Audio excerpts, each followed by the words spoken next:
So, hello, everybody. It is me, Demetra K, and I am sitting here with Donovan, the recovering Democrat Sadiq, and he is still the Black Yule Brenner. Did you grow at least a little bit of hair? No. Still look like a cue ball, but Wait it's a all minute. good. I'm gonna have to change that real quick. I am now known as the Black Dr. Loomis. I was watching on YouTube. They have fan favorite Halloween movies on there. Some of them are pretty good, but some of them are kind of out there. But still, yeah. So a couple more days, I'll be known as the Black Dr. Loomis. I love the fan favorites. It is so cool. It's like, man, they really need to go ahead and put that on the big screen. But anyway, I just so happen to have on my Michael Myers t-shirt. I guess for whatever reason is meshing with my green screen, but whatever. It's one of a few that I have. But anyway, this is a Demetra K show where we promote Black love, knowledge, and understanding of all things that go on in the Black community to make us an even better people, with the emphasis on even, because we are great people, but we can always strive to do better. Once again, I'd like to thank Donovan for sitting here as he always does. I'd like to say thank you to YouTube, Facebook, and Twitter. Okay, Twitter came up today. All right, so it wasn't on my end, it was on their end. Twitter. And anybody who has shared this, we love and appreciate you. For those of you guys who are watching, you are not just viewers, you are participants, because we do share the link so that you can come up and voice your opinion. All I ask is that before I bring you up to the big screen, please show me your face. And if you don't want to blank your face out, you can do that. But I just kind of got to make sure that is no shenanigans, because of course there's been some when I mistakenly not done my due diligence. So that's all I ask of that. So today we are going to be talking about a list of places women refuse to go on a date. This particular list has gone viral. Of course, I'm going to show y'all the link, and we're going to have the list rather. We're going to have a discussion about that. Is it realistic? And if you guys haven't seen the list, you guys probably have an idea, but I'm going to show y'all the list. Y'all can take a look at it. It's like 28 things on a list or something like that. Places rather of, I guess a survey was taken by somebody, and that was the top 28 places, which is a lot of places if you ask me, that they will not go. So who's on here? Black America, what's going on with you? Michael, how you doing? Miss Tiffany, how are you today? And Trina, what's going on? And Brother Reggie, how you doing? So Donovan, what say you before we get started? My goodness. I want to say again, thank you guys for tuning in to the Demetra K show. Do us a favor. There's a banner scrolling at the very bottom. If you so do wish to contribute, you can contribute in those ways. And as you guys know, YouTube takes 40% of all donations. So if you want to give your full donations to the Demetra K show, that is the best way to do it. That way you guys ensure that your donation goes to Demetra K and not the other man, as we know as the white man, or whatever you want to call him. Anyway, great to be back on the show. I never really left, so let's get that out of the way right there. I never really left. You guys always love to be entertained, and everybody loves the drama. But had a few things I had to take care of, some personal issues. Family, friends have passed away, and I was taking care of a little bit of that. And this is going to be an interesting topic, Demetra, for the simple fact that everybody's going to have an opinion on this. But I want the ladies to know this. If we are asking and we're the ones that are paying, you have two choices. Either you're going to go on the date or you're going to decline the date. It's just that cut and dry. So this list to me, right from the rip, is ridiculous because you're not the one paying for the damn date. But let's get into it. Yes, we shall. And Elder Gilbert, how are you doing this fine evening? And Yanni, what's going on? Yes, condolences to Donovan. Lost a good dear friend. They have a long history, and some of the history they didn't even know they had until they connected once they were both out of the service. And so it was a good dear friend of Donovan. So yeah, he will be missed. So anyway, okay, let's get to this list now.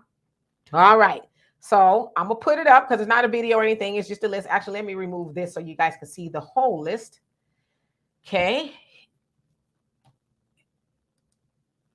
There is the list. Okay. So it says, here is a list of places women absolutely refuse to go on a first date to. And thank you to the ladies who reached out to me to help me on my list. Now, who this list belongs to, I do not know. Okay, I don't know whose list it is. It just was kind of circulating around the internet. And I'm going to assume that it came about during the Cheesecake Factory debacle. Y'all remember where the woman went on a date and she refused to go to the Cheesecake Factory and it kind of went viral. So I don't know if that's where it came from, but I just kind of think that is pretty funny that cheesecake is on the top of the list. All right. So as y'all can see, can y'all see the list pretty good? If you can, maybe say yes or something like that. I want to make sure y'all can see it. So in case, of course, the Cheesecake Factory is on there, Applebee's, Chili's, Chipotle, Olive Garden, as you guys can see, and I'll just go through it for the sake of time. The movies, Your House. So they said, ladies said, I'm not going to your house on the first date. What else is pretty interesting on here? Any fast food chain, not going to do it. And they said absolutely refuse. So not going to any fast food chain. Let's see what else is on here. The gym. I think the gym is pretty interesting. Ladies are saying, I'm not going to the gym with you on no first date. Y'all can y'all see the list? Tigre, how you doing? You said you can. Yeah, you can see it. You can see it. Okay, because Tigre, you said you can't see the list. It should be up there. Get your glasses on. Get your glasses on like me. If y'all can't see it, I'll read some of it off to you as I'm doing now. Okay, so the gym is on there. That's number 15. 16 is church. The ladies are not going on no first date with you to church. What else? Said ice cream dates. Ain't doing nothing. Family functions, no. Don't invite me to your family reunion or your first date or Thanksgiving, Christmas dinner. I don't want to do that. I'm just saying this is what the ladies are saying. Absolutely not. Movie night, they not Netflixing, they not Huluing or Tubiing. Any of that stuff, they not doing that with you. Somewhere that requires a long drive, not necessarily don't want to do that with you on the first date. Now, mind y'all, this is the first date. Said no nightclubs, hookah bars, a bar just for drinks, the Waffle House, or sporting events. Now, of course, y'all can see all the other stuff that's in there. But to me, those are some of the more interesting things. Of course, number 12 says a buffet. Now, I'm going to hold my opinion until the end. I'm actually going to leave this list up here for a while so everybody can kind of just, get a look at what's on the list. But again, the ladies are saying, nope, no first dates. I'm not going on no first date with you. Out of 1 of 28 of these things on the list. So let me see who else came on here. Miss Tiffany, you say, wow, really first date is about getting to know one another. Yeah, but they're saying, you ain't gonna get to know me there. And Brother Samuel, I called you back. I know you probably went and you got busy, but call me after the show because we just keep playing phone tag or whatever. But I called you back. All right, so let's see here. Michael, you say Donovan, I offer my condolences. Yes, indeed. And Trina, he says, I'm never going on a date to church. I will hold my opinion, but Simone, how you doing? He says, where church will you go? The going? best spot if you want to get some thought. You tripping. Simone, you said, where are we going there? You know what? It's funny because I thought of that. I was like, damn, that's almost everywhere a person probably would go on a first date. And Mike, how you doing? He says, some of them heifers are going to be lonely as F. And Shaniqua, how you doing today? He says, hey, y'all, great seeing you both. Oh, absolutely. And Simone says, ain't nothing left but the beach and the hotel. Yeah, they ain't putting a hotel on there. You know what? You got a really keen eye. The hotel nor the beach is on there. And Tigre say, no church date. Brother Reggie says, these heifers is crazy and most likely single. I've been seeing a lot of conversation on the internet about it. Yanni says, who wrote this list and where do they want to go? And Black America, thank you so much for the donation. Love and appreciate you for that. You say ladies are going to be hungry and lonely. And Michael says, most women expect their dates to take them to an expensive restaurant because they expect men with money to treat them like queens. Uh-oh. And Tigre says, it's the thought that counts. And Donovan, you up next. Well, I'm going to say this because I have to agree. 28 places to go.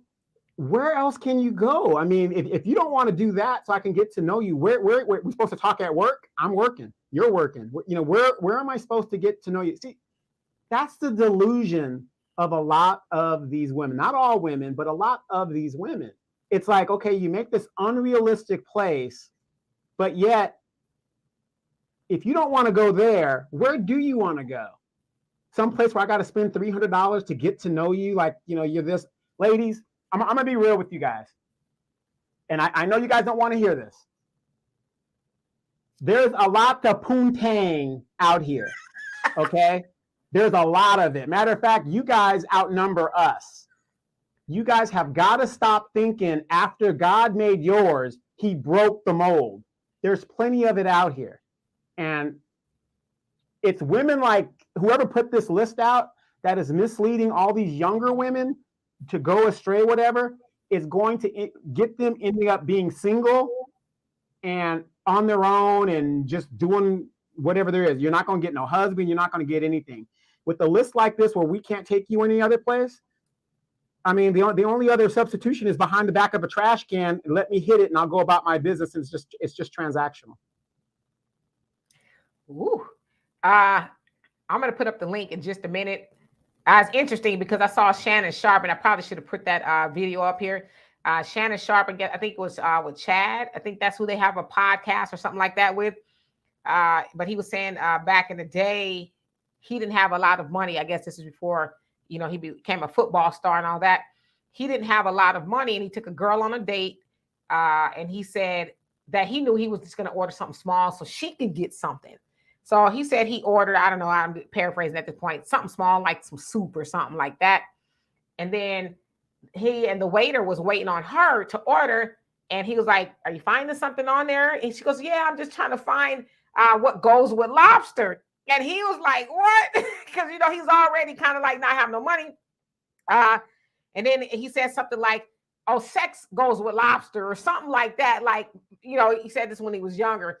But basically, if you ordering that kind of stuff, then yeah, something needs to go on afterwards or whatever. But I don't know. So anyway, Michael said women expect fancy things such as expensive restaurants, big homes, luxurious vehicles, lavish vacations, and material possessions. I would say some women do expect. Some women expect those things. Not all women expect those things. Some women are like, I think most women like, although that would be nice, but I'm not going to let that supersede the man. You know what I mean? All right, so let's see here. El Sanchez, how you doing? He said, "What up, Moni?" He says, "We see you out there, although everyone else might not ignore you. That's okay. I see you." I don't see Moni. Where is Moni at? We have not seen Moni on here. Do y'all see Moni in the comments at all? So Moni, I don't see you in the comments for whatever reason. You have been missing in action for a couple of weeks now. So I'm gonna look into it and see what's going on my end. I don't know. I don't see Moni, but yeah, we need to figure out what's going on with Moni. Thanks for bringing that to our attention. Shmita, how are you doing this fine evening? Says, "I guess they'll be staying their entitled, ungrateful single asses home then this generation. There's only a few places that are on the list that correct for a first date. And no-nos, your house, don't know. You like that, ain't about to get me Jeffrey Dahmer. The gym, you trying to call me fat. So you want to go there with me already? A family function, what you plotting on? A hooker / drinking bar. If we go into one of those, what you need me for, or I need you for? Yeah, because it's like bringing sand to the beach, right? Those things already exist at a bar. And Quicks, how you doing? He says Cheesecake Factory is fine. Shiloh says, "Lordy, Lordy, Lord." And Angela, how are you doing this evening? He says, "Hi, Dimitri and Donovan.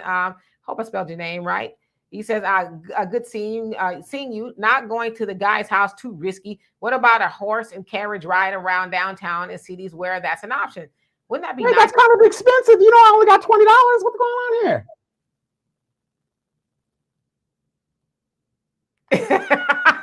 I mean, come on. I mean, we're from the neighborhood and stuff. Horse and okay, it's like, Dimitri, remember like in the plaza, they have the horse and buggy down there. But when the black folks controlled the area, you didn't have none of that stuff. Right. Yeah. I mean, I think that's a nice date. A horse and buggy. We get to, talk, especially in the winter and the fall where it's kind of chilly outside. You have your jacket on and maybe you can, move in just a tiny bit close. You don't really know them like that, but close enough to have a conversation. And El, you say, I think it's very unrealistic in terms of this list. It will be one thing if this was a doctor. You may meet people in general in your everyday walk of life at any of these places in general. Okay. And GA, he says, "There's more women than men, and were there the we men are and I guess you're saying, and we the men are the prize." Okay. And Simone says the opera, a play, a symphony isn't on there. Like people really talking at those events. Yeah, because you can't. I would think on the first date you would want to be able to have a conversation. Jamarcus, how are you doing this fine evening? And Ashley, what is going on with you? And thank you so much, Angela. Love and appreciate you for the donation. And Ella says, Demetra, I would like to know why you haven't said, yeah, so I don't see Moni on here. Donovan, do you see Moni on here at all? Yeah, we don't see Moni on here. So I didn't even see her last week when I watched the show. Or I haven't seen Moni on here in probably, I would say about a good 3 weeks to a month. So I have to see if it's something on my end why I don't see Moni. But my apologies, Moni. I did not even know that you were not we're not able to see your comments, but I will check into that. Okay, and Shamita says, Donovan, I was just thinking about that. So that was a response. And Michael says, some men would pretend to be rich to attract women on the first date. Yeah, that is true. Yeah. Well, Michael, that is what we try to tell these young girls about Pookie and Ray Ray. They've got the gold flashing, chains and all this other stuff, the nice car and stuff. And it's flash. It's not real substance. How could you be 19 and have all this stuff other than being the fact that in a lot of cases, not all cases, you're a dope boy. And these girls know when you're dealing with dope boys, there's going to be problems that come along with that. I'm not saying don't have any fun. I try to tell the young girls, make sure you protect yourself. You don't have no babies with these young men like that, because 9 times out of 10, eventually, just like these PPP loans, for all of y'all that think y'all going to get away with stuff, Biden just extended the apprehension thing for 10 years. They're going to go after you guys for 10 years minimum. So you think you got away with it. Eventually it's going to catch up to you. So and they're going after people 10 years for what? The PPP loans. Biden put a 10-year moratorium on it that the federal government's going to go after them so far. They could extend that in the next administration, because Biden said he wants all the money. And that's why Biden needs to go to, because it's like I don't like to use the word hate, but I really hate Biden. I hate Biden just for who he is and who he was and who he is who we've always said he's going to be, and he's supposed to be a Democrat, right? The party of the people. I'm helping the people, but he going after the people. So how do you go after the American people for it? It wasn't trillions of dollars. It was billions of dollars that was given out and taken through this PPP loan program. You're going after the American people, but your earth is giving all this money away overseas to here to there. You're helping fund ethnic cleansing and genocide, but yet you're going after the American people. His ass needs to go today and take that raggedy helper Kamala with you, like for real. You know what I'm saying? Like, I'm not saying people shouldn't pay for stealing a little money, but fool, you giving this money out to every which way but loose, but you're coming after and it's taxpayers' money, and you're coming after people, but you're giving it away. It doesn't make sense. Right. Well, the funny thing, I know we're not talking about PPP loans, but it is true. He extended it for 10 years for the federal government to go after those who fraudulently took the PPP loans. But the sad thing about it is there was no oversight when he threw it out. So it was like, hey, no questions asked, just get it. And I'm not making excuses, but if you're going to throw money out there like that, what do you expect people who are at the bottom of the totem pole or in desperate situations, what do you think they're going to do? They're going to take advantage of money that is out there. And now the very people who took advantage of the situation or whatever are now going to get felonies and all this other stuff and incarceration and all kinds of situations to mess up their lives even more. Yeah, I mean, and we're seeing people go to jail every day for it. I mean, and it wasn't just because the narrative that the news tries to formulate, or, the media, is that it was these poor degenerates taking the money. Nah, yeah, people who already had millions. You had congressmen that took it. Congress people, musicians, corporations. There's a lot of people who took this money who didn't need it, but you're going after people. And you're going to lock them up even after 10 years. And first of all, Biden, your ass ain't even going to be here for 10 more years. So hopefully the next person that gets in there be like, okay, we're going to squash all this. Because Trump, that happened under the Trump administration. He was like, here, take the money, go do whatever you need to do. And now, of course, he didn't say, be a crook, even though I'm sure a lot of his people took the money erroneously. And before, they weren't even publishing the list or none of that kind of stuff. But Then Biden and them came in the office. It's like, now we gonna, he's just a horrible, wretched person that is indicative of his people. Well, we got it. We got it. We can't let Trump come back. We got to vote. We got to vote. No, blue, no matter who. Demetrius, blue, no matter who. You must be a Republican. I mean, damn. Tori, how you doing? He said Cheesecake Factory is possible the most expensive on that list. And number one, who made agree with this list is comical. Dates are to get to know if I like to spend. If I don't, I'll save. Absolutely. And welcome, by the way. And Michael says, if most women want to go to expensive restaurants, they should pay for their own expenses. Okay, there's a different point of view. And Marvin, you say the same women who made this list will date dope boys, man. Yanni says, I'm old school, so we went to the bowling alley and Pizza Hut. It wasn't about the money for us. You say, and great conversation with no sex expectations, right? To me, on the first date, the sex comes up. The date is over, or we won't see each other again, unless it was something like technical.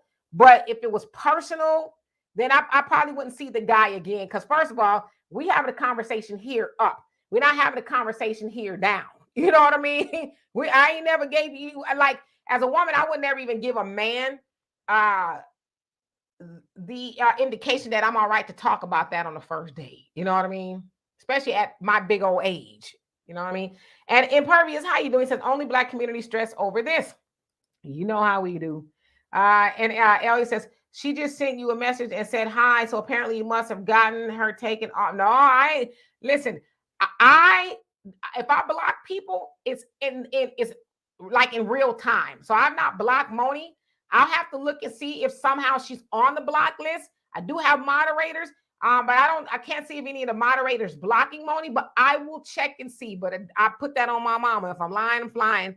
That it was not me. And I don't believe it was Donovan that put Moni on the block list either. So, or whatever it is. But like I said, I can't see now because I'm on here, but I will definitely check it out. I actually made a note of it. So you say it's Demetri, the question is, why would you do that? And I did not do that. I promise you, I did not do that. Okay. Yeah, I did not see it, so forgive me. Michael said, Demetri, you should arrest Biden for financial fraud, obstruction of justice.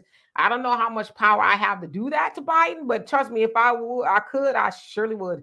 Shmita says, realistically, a first date is supposed to be to get to know someone. They're expecting a lot from someone who doesn't know them. I'm not about to give you my all when I'm not sure what I'm getting. Why should a man spend all of his money on you when he may never see you again after this date?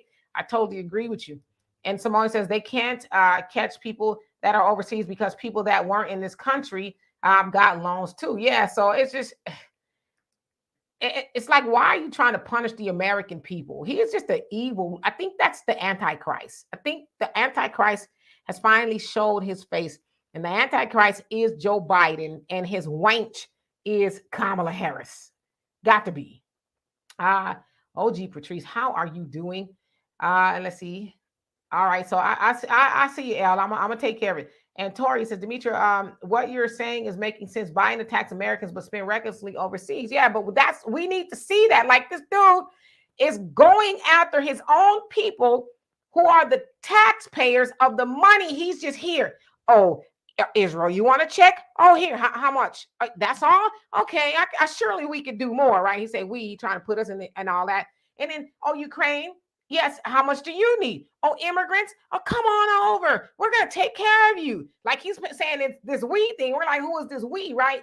But trust me, if Joe Biden gets back in the office a second term, America totally deserves what it gets.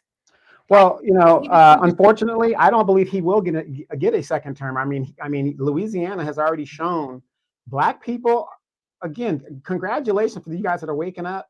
They sat out. A third of the Black voters did not vote. They said, hey, we ain't get nothing. What's the difference? It don't matter, whatever. Some of them protest voted, whatever.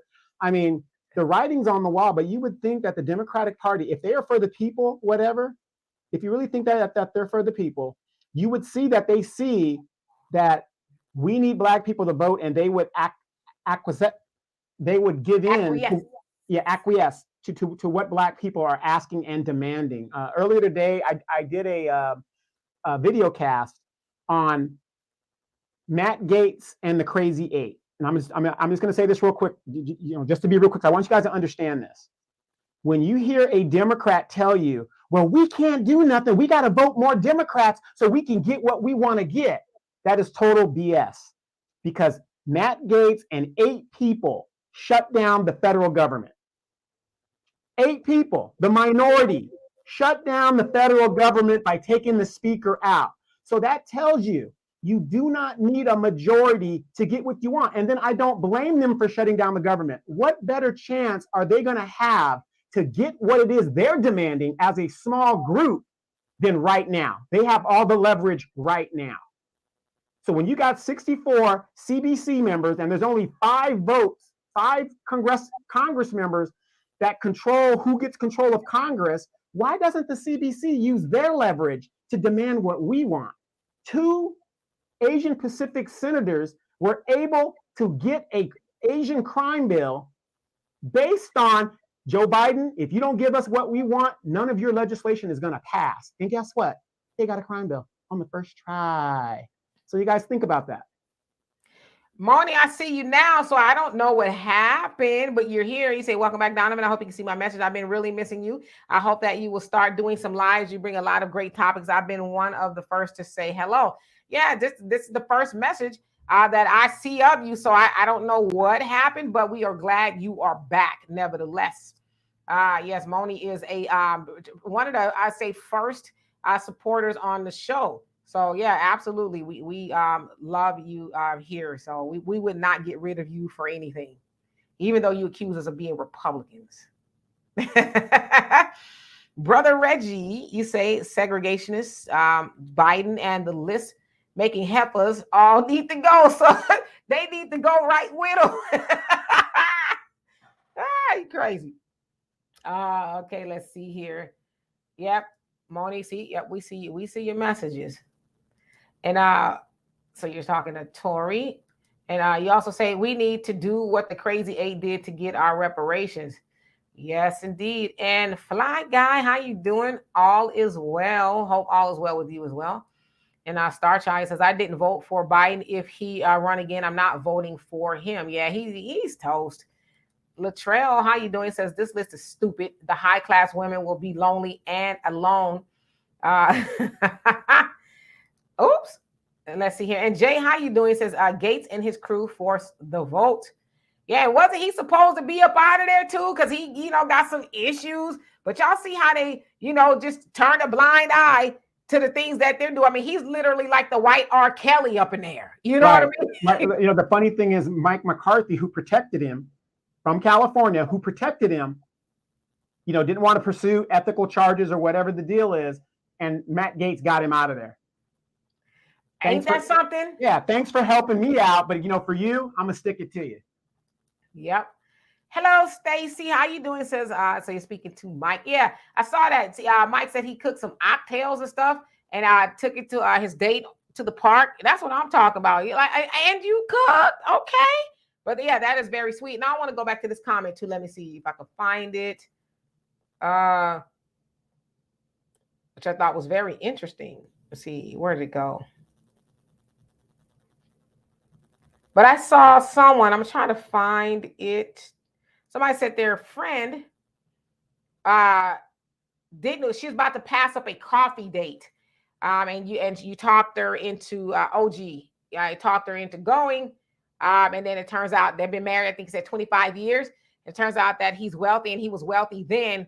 So it was potentially going to pass up on a, really good guy over a coffee date. So I'm glad that you talked her into it, hey. Coffee date, I spent $25 on my eyelashes. I spent $80 on my facial makeup. I did $120 on my nails. And you expect me to go to a coffee date?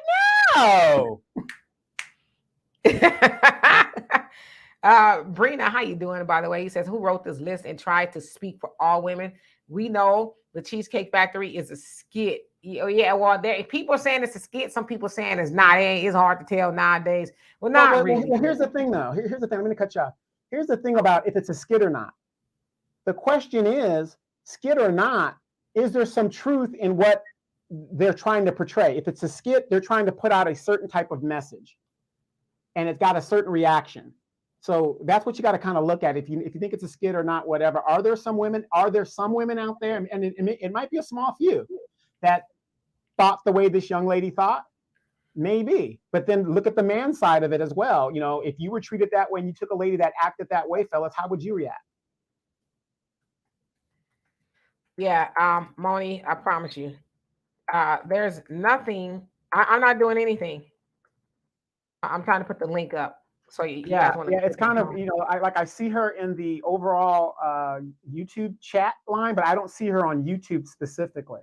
So it's kind of weird. But you can see her on here though, right? Right, on the main page, but I can't see her on YouTube by itself. Yeah, because I'm not on this end. I'm not logged on the YouTube, Facebook, or Twitter. The StreamYard shows me all the comments. Twitter is not able to comment for whatever reason. They have to come on one of the platforms, but yeah, I don't. So I'm not on YouTube. If that makes any sense? Okay, so I'm gonna put the link in here if you guys want to come up and have a conversation about the list. Would you not? Your opinion on it. Again, if I have not seen you up here before, please just show me your face before I bring you up to the big screen. I'll try to keep your comments short so that everybody else can have an opportunity to speak.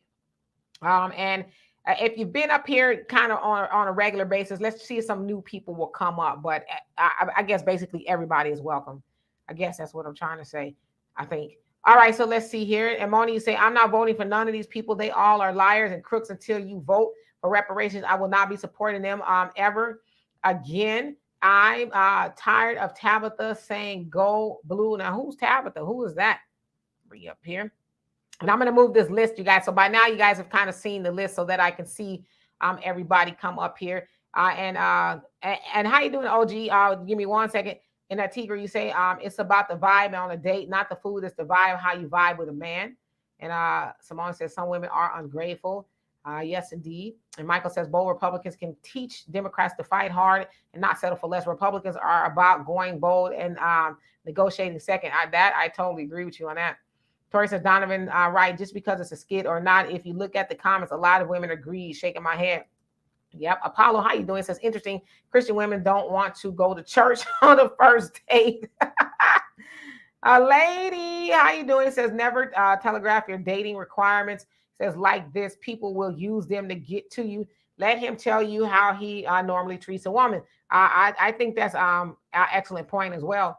Rita says, it's definitely a skit. I saw additional takes of the skit and comments made by actresses. Oh, Lord. So it's like nowadays you can't even hardly tell who's telling the truth. And Mike says, and for the guys who only got $20 on hand, ain't nothing wrong with a pork chop sandwich with a cup of crushed ice and Kool-Aid. She don't eat pork, then fried chicken sandwich. Where there's a will, there's a way, right? Jay, how you doing? Says, if we dressed up, I would not go to any of these places. Honestly, okay. And Uno number 1, how you doing? Says, y'all need to stop talking about oxtails up in here. I don't think I've ever had oxtails before, to be honest with you. And Star Child says, my son is a great guy, not a Pookie or Ray Ray. He has went on so many dates with chicks, just wanted a meal. These women are out of control. And that is very sad. I mean, it really is. So anyway, OG, how are you doing this fine evening? Let me remove this list. I'll put it back up if somebody's like, what are we talking about?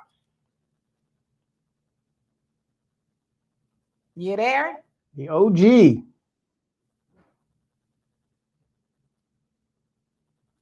She probably went to the kitchen real quick. She'll be right back. Yeah, I see her mic is on, but I don't see her. Can you hear me? Yes, we hear you now. Okay, how y'all doing this evening, Demetria and Donovan? We're doing well. How about yourself? I'm good. I guess you can call me old school, because these new modern women now with these attitudes about not wanting to meet a guy, for the first time, and I normally say, like, I don't really call like the first time necessarily a first date. I kind of call it a meet and greet, really, because you really don't know if you're going to gel with that person. And I think it's no harm, no foul if, because you pretty much know right away, you know what I mean? If you are attracted to that person and then you sit down from and go from there and have a conversation, and you find out if you have common interests and chemistry. And then if that's good, then automatically it leads to a second date. Now, maybe the second date, now we can do a dinner. But then if I meet you at a coffee shop or Panera Bread or something like that, and it's no chemistry, no attraction, no harm, no foul. Like, you know what I mean? So I don't understand the mindset of some women now. You know, like I put in the chat earlier, 25 years ago, my girlfriend met her husband. And she almost didn't go either. To my girl, he invite me out to the coffee shop. Girl, go. Like what? If you don't like it, you can get up and walk away. You can make an excuse. I can call you and say it's an emergency. Like what? Like, and they've been married for 25 years now. He was wealthy then. Like, what you doing? You could miss out on your man. And I think the former NFL player, Ocho Cinco, he took his now wife out on a first date. Y'all ain't gonna believe this, to McDonald's. I saw that.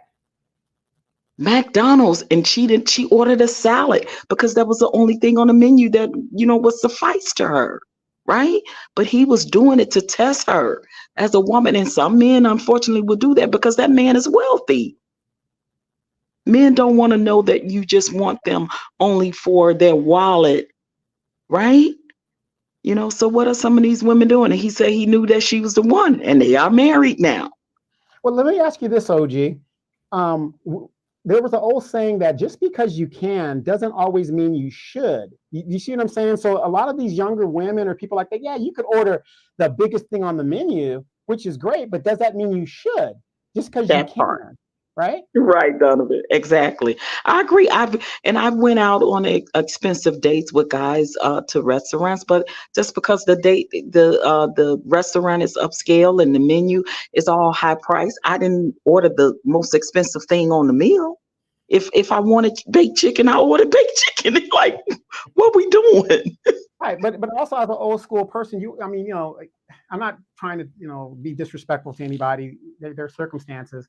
But if you're taught, especially as young ladies, come on, if you're going to order the most expensive thing on the menu, everything has a price, if you know what I mean. You know what I mean? Yeah, exactly. So to go in there and think, I'm going to go ahead and buy this $125 steak, $25 Coke, side order of $15 fries, and this guy is supposed to expect, good night, have a nice night. You got to be out of your mind. Right. I agree. Well, y'all know how I feel about that. You buy me a lobster and steak, my brother, don't mean that you get to get what's under my skirt. Yeah, that's true. Unless you've made that clear. Hey, listen, when I take you out for steak and lobster, I'm going to be wanting to go back to your place afterwards. You're going to go back to mine. That way I say, okay, let me see what the bologna sandwich is like on the menu. And that's a great analogy. Now, like I said, men and women, we send signals to each other. If a woman, to me, is ordering expensive things off the menu, that kind of sends me a signal back in the day, OG, I'm going to go with you, back in the day, that she likes you. That she likes you.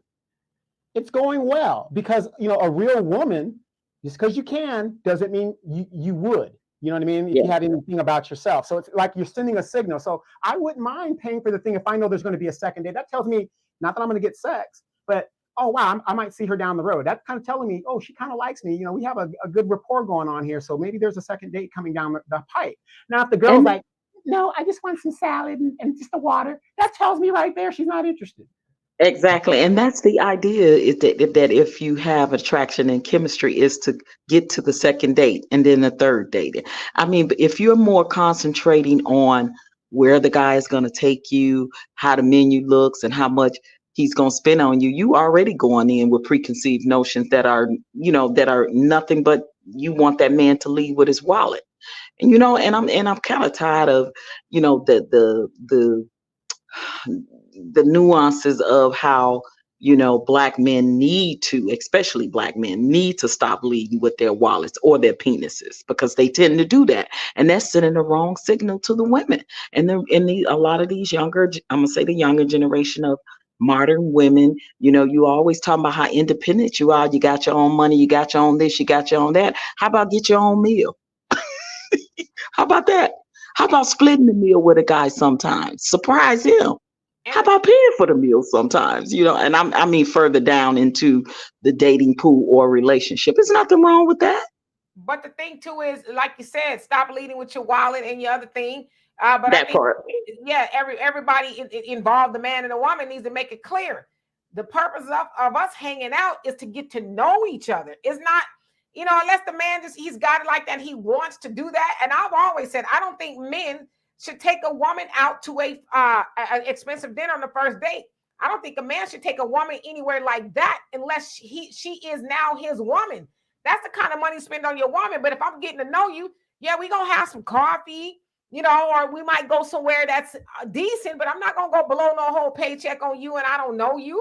I might not even Mm-hmm. like you. And now I'm pissed off because I spent the whole month's rent on And spent the impressing grip, you. And you as they didn't say, to impress spent the me. grip. I done spent the grip, as they say. That's what the men say. I spent the grip on that day. A quick story. My sister Shamita, me and her had our military career together. We had just joined the Air Force together, and she got stationed in New Hampshire, and at Pease Air Force Base, and she invited me to come over there and stuff like that. And it's just a quick story. And we're having, I'm just an airman. Me and her grew up in Japan together, and she's ordering the crab legs. I'm like this. I'm just horrified. She grabbed the crab legs, but I didn't mind because again we knew each other and stuff like that. It was no big deal. But It's just Donovan, it's the same thing if you at a bar and you offer to buy a woman a drink and she gets the most expensive drink on the menu. Normally she wouldn't have gotten that, but just because the man is buying it, she goes all out when normally she's only a Moscato woman, a cheap glass of wine woman. Like really, like Ripple. like we women, yeah, we got to stop at something. Like, come on. If you're ordering a Moscato when you get to the bar, order another Moscato. Don't say, "Oh, give me the Dom Perignon," whatever. Like, what we doing? yeah, But that's what women tend to do. yeah, absolutely. But like I said, me and her knew each other for a long time, and every time we get together, she's never she's consistent. So I would say so when I go out with her, I know not that she's high maintenance. She's not. That's just things that we like to do. Just one of those things. Kind of like Demetra. When we go out with Demetra. Demetra knows Olive Garden all the way. And ain't nothing wrong with it. Yeah. And like when we're in Japan, Donovan, we go out to eat, he likes to pay our offer. But this time I was like, I am paying for dinner. But so I said, what do you want? Because we was like in like a food court thing. And he looks around and he says, well, that looks good, but that's kind of expensive. I said, Negro, did I ask you about the price? I said, get what you want. That part. And honestly, women need to realize that, especially if they're dating or this their man or their husband, men think that is very sexy when a woman does that, when she picks up the bill, when she offers and insists on paying, even if she say, okay, you got the dinner, let me tip. Like I did that a lot with my husband, when I was married. It's like, you get the dinner, babe, this time, and I tip, or vice versa. Oh yeah, no, it's very. I would say I wouldn't necessarily say it's sexy, but it goes to show you have one that's going to run with you. That's going to That run part. with you. Absolutely. And not like she's just going to spend your money. It's like she's down with you. Like, hey, this is good with me. Men love that kind of stuff. That this is a winner here. That this woman doesn't mind getting a little, putting her tennis shoes on and doing a little walking if you have to walk. Right. It speaks volumes. Absolutely. I agree. And Mike, I'm gonna get to you just a second. Miss Price just saying, "How you doing?" By the way, I showed this to my husband. He's taking me to IHOP tonight. I know that's right. Eunice, how you doing today? All is well. And yeah, I hope I said that right. How are you doing? He says, how about cooking? Yeah, I mean, some people, if they want to do that, but some people might have an issue with cooking for somebody they don't know if they want to cook with again.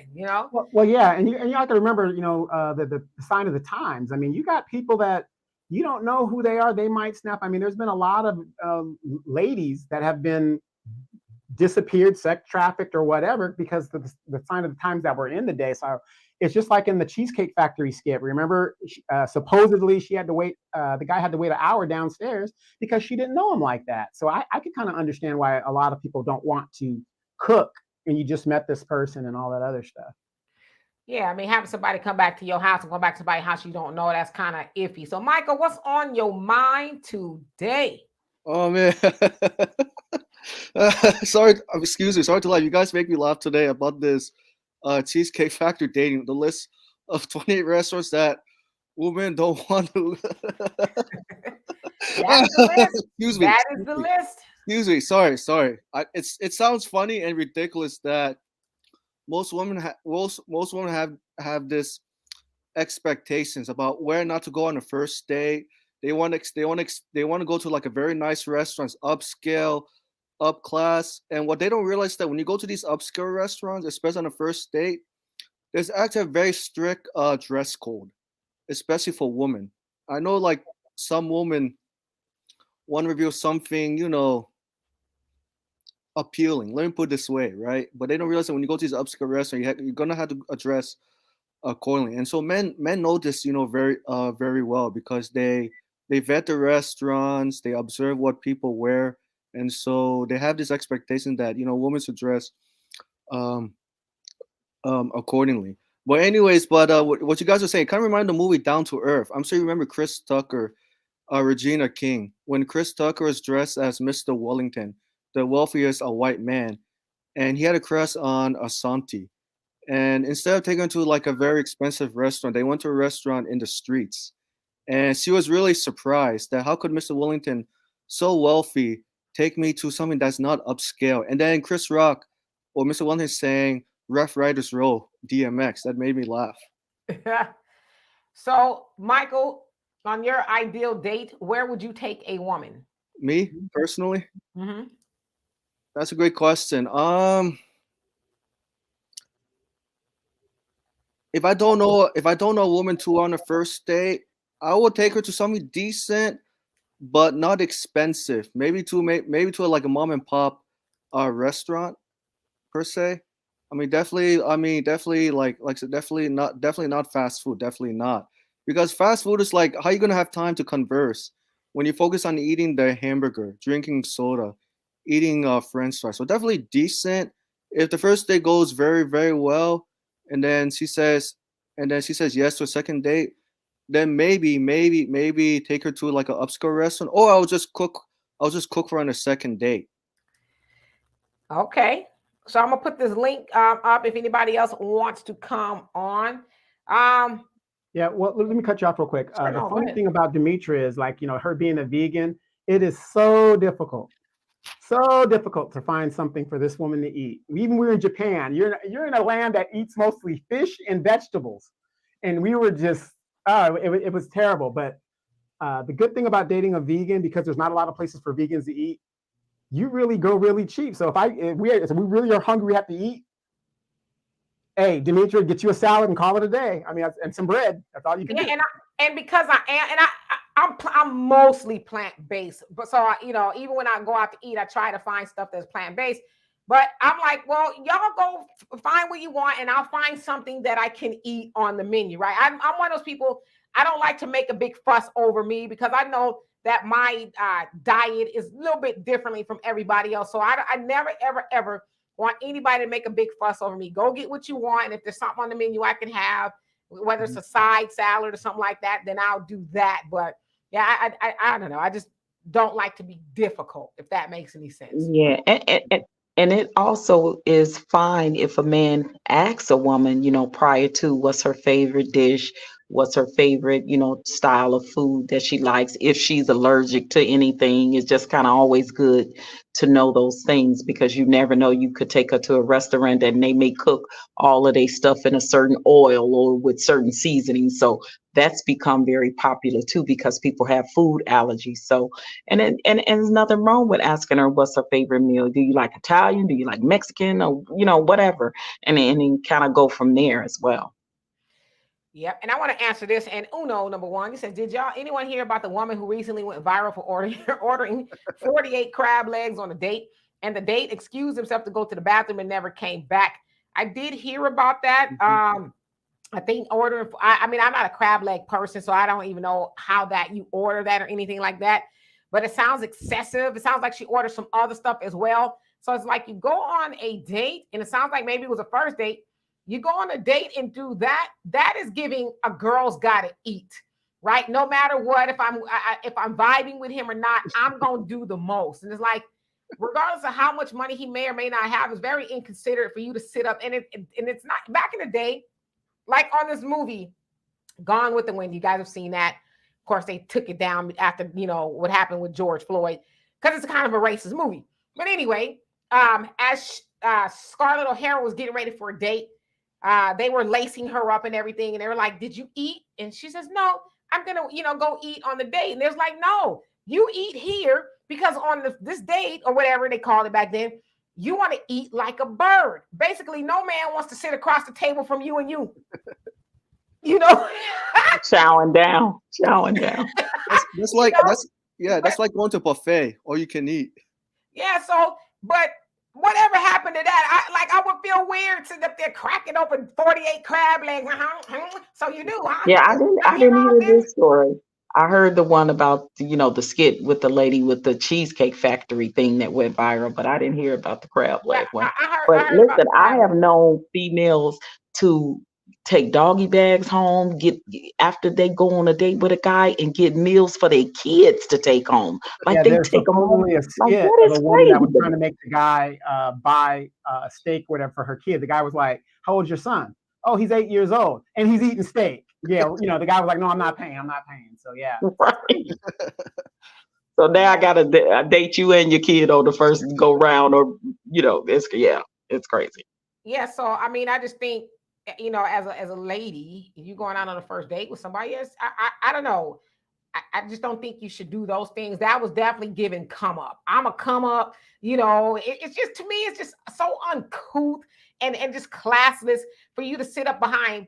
Like, you gonna literally sit up behind 48 crab legs and some whatever else you order. You gonna eat that? That don't even look right. It just don't to me. Well, did you see the oyster skit when she was just slurping all in the skit? I was like, what kind of guy is going to sit in front of a woman that's going, it's like, if you got bad thoughts, sexual thoughts, that might be one thing. But damn, if I see a woman doing all that, I'm just like, this ain't gonna work. Yeah, I saw that clip, and then the date left after the lady slurped 15 oysters. I think it was like 20 a dozen. Why would you want, as a lady, be on the first date slurping? I don't want to give you no wrong ideas about me, okay? Right.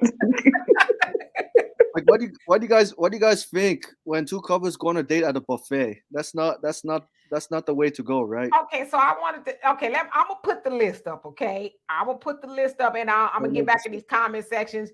I see y'all. But let me ask you this real quick about the list, Demetria. Go ahead and put the list up. Let me ask you this about the list. What do you think it's based on that list? What do you? Well, you haven't got to it yet, so we're going to wait till you get to it. But don't forget to tell us what you think is a good place to date. Okay, so I'm finished. Okay, I just want to acknowledge everybody on here really quick. Let's see here. Easy, I didn't say to you verbally, how you doing? And Ja, how you doing? Me, how you doing? It says a picnic basket full of fried chicken with a couple of sides. National park, a blanket near water features such as a river, lake, or falls. Okay, that's pretty good. And Angela says, were you on a date with Demetria Donovan? Is that what no, we were not on a date. We were in Japan. When I lived in California, Donovan and I would, go out to eat and stuff a lot. But no, it wasn't a date. We're at a restaurant. Let's see. Well, actually, the funny thing is we would do our show in the mornings, and it'd be afternoon, and it'd be lunchtime. So we would always do the show, then go to lunch, and then that'd be the end of that. So, my Amanda's on the chat. I saw that picture of you at the Tony concert. I need your copies of the pictures. G-Man said it was 48 oysters, lemon drops, and a meal. So the lemon drops is the martini. Yeah, and the meal. I wouldn't even snuck out on her. I'd be like, "Help, you crazy? I'm out of here." Hello, how you doing? I'm just saying hello to everybody. A lady, I want to put your comment up. It said the crab thing was also a skit. Okay, I hope so, because come on. All right. Let me just skip down so I can catch up, and then I can go over my list. Denise, how are you doing today? He says, I thought it was Oyster Rockefeller. Is that a place? Kiki, how you doing? Says, hey, Dimitri and Donovan. Hey, peeps, what's the list? Okay, so hopefully you can see the list here. I'm going to remove all this in a minute. You say, I'm so over all this relationship stuff on blue apps. Shaking my head is just so exhausting. Just do whatever makes you happy. It's so simple. Shaking my head in the words of Martin Lawrence. Damn. All right. Okay. Let's see. All right. So I'm at the bottom and so she take me to the gold. Yeah, my sister loves the Golden Corral. Take me to the Golden Corral, 3:30, so you can pay lunch prices, and we get the steak at 4. See, yes, anything you want, my queen, you can get it. You can get it. Wait a minute, look, and y'all better not hate on Applebee's either. They got the twofer. All right, okay. So let's go over this list real quick. Real quick, especially the brothers that are veterans. That is the best time to take a girl on the date because your meal is going to be free, and sometimes both of the meals are free. All right, so here go the list. I'm gonna tell y'all where is an absolute. Hello, Zarai, how are you doing today? An absolute no for me, okay? And it has nothing to do with the man. It's just a no for me, okay? Let's see. On the first date, right? I probably wouldn't be opposed to the movies on the first date because it doesn't leave room to talk, right? You're not going to be in the movies talking because then it'd be room. I agree with that. Yeah, so people get mad. I would not be in the movies at the first date. I agree. Your house, now I ain't going to your house because somebody said you could Jeffrey Dahmer me. I might Jeffrey Dahmer you. And you don't want to be at somebody's house on the first date because then it leaves well, I'm here, you're here. We had a little to drink. You don't want to have a one night stand. I'm just saying for me, I don't want to do no one night stand. Okay. I want to be in control. All right. Fast food chain, it just depends on what it is, right? Because I'm one of those people don't like fast food too much. It just depends on what it is. Right. I agree. Let's see what else. Now I ain't going to the gym either. I'm gonna tell y'all why I ain't going. I'm getting ready to say that too, Dimitri. Yep, I'm gonna tell you why. Because I do go to the gym. I just ain't been in a couple of days. Okay, just to be transparent, I do go to the gym. I would not want to go to the gym on the first date because I want to be cute. Right. And you like we're gonna be lying to kick it at the gym. Like, oh, this 5 weight is so heavy. So when I'm at the gym, I look rolled hard and put away wet. I'm sweating. My hair is probably not combed. So when I go on a first date with you, I want you to be looking at me like, damn. That part. Okay. I agree. I'm not going to be doing the butterfly thigh machine at the gym with you as we have the conversation. So the gym, church, no. Nope. No church either. Yeah. Because your church or my church may be 3-4 hours. And if I can't tolerate you that long, like, nope. Yeah, and I'm going to give you the Baptist finger. And then probably the other one when I see you on the streets for taking me to the church. So I'm not going to the church with you, just because I just don't want to, right? But then, ladies, sometimes you got to think you might want to take him to the church maybe on the second date because then if he's, you got to devil with you. Right. Okay, so let's see what else is on here. Family functions now because there's too much assumption going on. So how long y'all been dating? Oh, I agree. When y'all get married. Yeah, and then if your mama is a battle axe, I don't want to know that on the first date, right? So, right. So I don't want to go to no family function on the first date because I don't know you. I agree. I don't want to get to know all y'all at the same time. So I ain't going to your family function. I'm sure they're lovely people. Movie night, Netflix and chilling. Now that's kind of at one of our houses. That's your house. Yeah. That's a house date. Somewhere that requires a long drive. I agree with that as well. Because it's like, let's do something more locally because then I might have to drive. Or, we're going to obviously take separate cars and I'm not going on a long drive with you because going on a long drive on a date sounds like I'm probably going to drive you off into the woods some damn where and ain't nobody going to see you again. So, and then if it's not that, I've seen situations where people went on long drives and one got a DUI and messed up their whole life. You know what I mean? Just going on a simple date, they had too much to drink and incident happened. And let's see, I could do bowling. I like the bowl. I could do bowling, but nightclubs, no, because it's like what? But bowling is, the bowling is kind of like the movies. It's loud. A lot of people there. You can't really, the first date you should be able to concentrate on each other and have a conversation and hear yourselves talk, and not all that loud activity. And I'm the same way with the nightclub scene too. I ain't gonna do no nightclub on the first date either. Yeah, so I say I'm all right with bowling because it kind of gives us an opportunity to be interactive opposed to just sitting there like, so really? So what are you Right. thinking about? Oh, I don't know.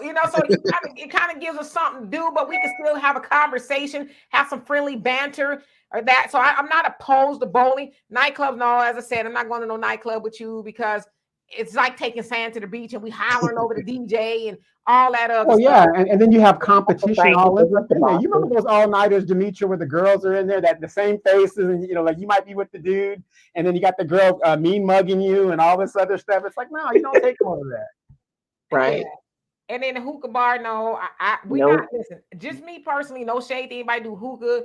Well, we not doing hookah. We not doing weed. Yeah, me either. Yeah, we not because I just don't want to be in those environments or whatever because I don't do those things. So I probably wouldn't be the girl for you if you want to do some drugs and smoke. I know hookah's not drugs, but you want to do those things. We just not gonna be a match. A bar just for drinks. No, because then we ain't eating nothing, and then we're gonna be inebriated, and then our judgment is gonna be off. So And now, the bar could be loud too. Now, if it's something of a more intimate setting where you can be off and away from the crowd, like I said, I want to have a conversation. I got questions. You know what I mean? Like I want you to ask me questions. I got questions, and I want to be able to hear you and not have to holler over music or loud people talking in the bar. So. and Right. I'm one of those people. I would be against going for drinks on the first, even second or third date because we don't need to have our judgment clouded by drinking, right? Let's be in our full mind, our full capacity, so we can see if we really like each other. I know sometimes people like to, and I don't really drink, so that's probably why I'm saying it. But I know a lot of times people like to drink to kind of feel loose and everything like that. But no, I want you to feel comfortable with me naturally and me comfortably with you naturally without us having to drink to loosen up. So I think we should all kind of be in our right mind, if that's even possible nowadays. And it's also dangerous too, especially as a woman. Don't get up and go to the bathroom and leave your drink with that man, there as well too, because you never know. They could put something in your drink. So I'm leery on the whole drinking scenario.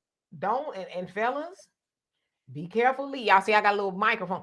Be careful of leaving your drink around some of these women too, because they got ulterior motives to dig up in your pocket. Well, Cardi B said it. She used to drug and so allegedly drug and rob men. So yeah, it goes the same way for the guys. All right, so we down to the last two. Now this is where the rubber gonna meet the road. Waffle House, hell to the no. I'm gonna tell you why. Me too. Waffle House, okay? No Waffle House. And no sporting events. It's too loud. A lot going on. Well, let's stay with the Waffle House. Waffle House. I don't like the Waffle House. The Waffle House disgusts me. It's dirty. It's nasty. Not the food is all right, but I can't eat. Which Waffle House you been to, Demetra? It's filthy. There's one in Houston. It's filthy. I went like 6-7 months ago, and I just kept wanting to because the floor was dirty, the counters, like under the bar thing, or how you sit when you sit your food, and it was filth all on the floor. There was like a hair dangling from a chair because the Waffle House don't close, so they kind of just doing what they can. So I was grossed out, so I would not do the Waffle House. Sporting event, it depends on what it is. Because sometimes they are loud or whatever the case is. But if it was something that we could hear, I would love to do it because I like going to sporting events. So I wouldn't be opposed to that. But if it's something like, I don't know, like the NASCAR, then yeah, we're probably not going to do nothing like that. So yeah, I think that's maybe a third or fourth, fifth date, maybe down the line, if we got some type of sporting event in common. Or, I would even go the extra mile and I can extend myself if it's something that he may like, or he may go if it's something I like, because I think that you can tell a person's tolerance, or if they'll be willing to go the extra mile to do something you're interested in that you may have never done, or they may have never done as well. I actually think the just doing like walking is a really good one. Like in the park, you know what I mean, where other people are around, but it's still quiet and, you know, you just walking and talking and getting to know each other. That's pretty cool too. Yeah. Yeah, I remember I used to be able to like meet a chick at the park and just, you know, you just go to 7-Eleven and get you like a Coke or whatever, and you just sit in the park on the bench and just talk about whatever, you know, comes to your mind and just get to know each other. Just a simple date like that. In my Exactly. community here, I see a lot of Hispanics. You know, they have no problem. They're dating right there in the park. Well, some of them are getting horizontal in their cars, but you know, they're right there in the park, you know, courting and walking around, and just, you know, that's a decent date, and it doesn't cost a lot of money, you know. Right. And And let me answer Trina's question. Y'all showing up as the representative on the first date? I'm going to say absolutely. Most people are, right? Now, I think once you get to a certain age, like I'm 52, I ain't got time to be lying to kick it. You know what I mean? Showing up, pretending like I'm somebody I'm not. This is who I am, you know? But yeah, of course, when you're younger, you're like, oh, yes, oh, no, I'm not hungry. Your stomach is doing backflips and making all kind of noise, you know? But yeah, so most people do send their representative first. But I would say if you're going out with me, just be who you are. Who you are is probably okay, unless you just crass and just a whole lot of other stuff going on. But be who you are, because the representative eventually is going to, you know, go away, and then the real you will show up. So I would say don't do that to people. Just be who you are. If you got a car that ain't so hot, all right, I'm gonna find out that you're driving a bucket anyway. Just keep it real. I'm not gonna judge. I will judge you if you lie to me. And then, you know, you come to pick me up when we're dating, and it's like, golly, you want me to get in that? You know, but just keep it real. So yeah, yes, I would say yes. Let's see here. Let me get through some of these comments, y'all. Where did it go? I'm behind the comments. Okay, let's see. Eunice, she say, my husband and I, that was our first date. It was going to the movies. It was awesome. It was really romantic too. And we went for a walk afterwards. Yeah, I mean, it could work. You know, I guess I'm just real talkative, so I'll be wanting to talk. They'd be like, be quiet, lady. Yanni says, I think this list was written by Evelyn from Basketball Wives, actually ex-girlfriend's edition. Damn. Tiggery says, no movie. You don't have time to get to know each other. Yeah, unless you're going to, like I say, go for a walk or something afterwards. Miss Price says, only place I might not go is their house, Netflix, and chill, and not on a first date. The last good man in Jersey, how you doing? Says, I'm curious to know what women expect men to spend on the first date. The list seems to focus on avoiding inexpensive dates instead of looking for good dates. I totally agree with you. That's what this list looks like. But some of those places on there could be pretty pricey. Cheesecake Factory, Red Lobster. Somebody said it used to be considered, you know, a nice place to go, but I guess not anymore. I don't know. But yeah, that's what it seems like. And Brina, you say a family function may give you some clues, but I have to say no. Yeah, because I'm trying to get to know too many people at once, including you. You know, Easy says I would take you to Salada. Okay, I like Salada. It's pretty good. I've gone to Salada, but I'm like, I can make this at home. But yeah, I would definitely go to Salada. yeah. Mm-hmm. Oh, Dimitra. So, quick question: the sporting events. I would think sporting events will be very expensive because I know tickets are so expensive to go. But it don't necessarily have to be a major league or NFL. It could be the local, you know, T-ball game or 66ers, you know, the semi-pro team and something like Right. that. Mm-hmm. Right. But anyways, on that, like on the sporting event on the first date. So let's say a guy says, I got tickets to a clubhouse. Would you accept the tickets to a clubhouse? It's exclusive. Like you won't hear too many noise. It's pretty much like indoors. So would I go to that? Yeah, I would go to that. Yeah, I mean, you know, the clubhouse or whatever at a sporting event is pretty nice and exclusive. It's sometimes it's closed off. So it just depends. I think from the first date, we're interested. We're trying to get to know if we want to go on a second date. So Right. I would try to abstain from us more than it should. I guess that's kind of what I'm saying.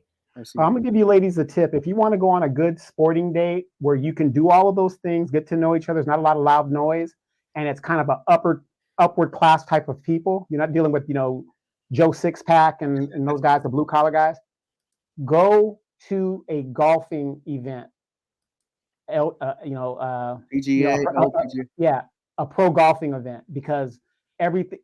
I went to the FedEx Cup in Florida one year. Plastic cup, no bigger than this, $8. $8. And it's so serene. You're on the greens and stuff, and you're sitting there and you're watching the players come by and come through and stuff like that. To me, that would be a nice place to go. And then when you do go to the restaurants, or if you're lucky enough to get into the clubhouse, very high efficiency type people. I mean, it's just a higher class of sporting event. Let me just say that if you've never been. Yeah, and Don, I must ask you 2 questions. Did you meet Tiger Woods at FedEx? I did.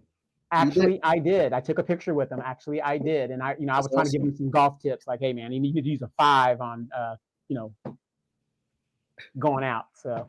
Did you get his autograph too? No. I just got his picture. I got a picture with him.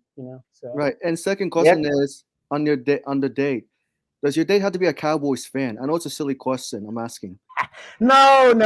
I don't want a woman that's suffering like that and with mental anguish, because that's what I'm going through. So no, please do not be a Cowboy fan. Even though you like the Cowboys. Yeah. Don't be a Cowboy fan. We're mentally. I'm gonna say this as a Cowboy fan, we are the worst fans in the land, because we expect our team to go to the Super Bowl every year and it doesn't happen. So we're the worst fans. And so I don't want a woman that's kind of delusional like that.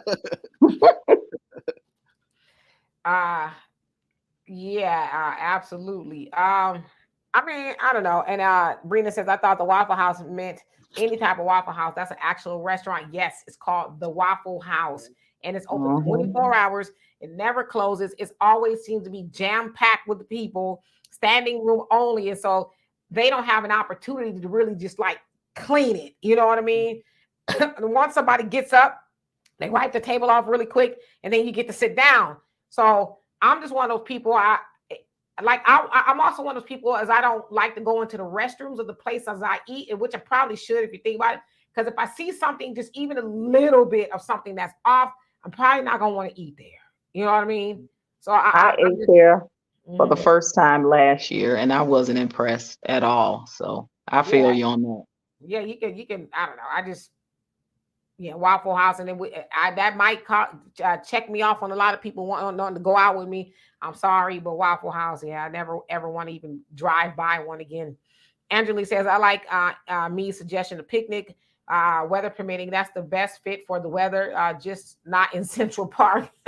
Yeah, I was just getting ready to say that was years ago. That was me and my husband's first day. We not the picnic part. We actually picnicked later, but we did the walk in the park and had ice cream, and it was just the most beautiful, calm and serene. Like you really can get to know each other and have that good, in-depth talk, conversation, intellectual, stimulate. We talked about everything, so we got to know each other on the level of politics and faith and family and all of that. And I think now when they go on these dates, these are not the conversations they even have.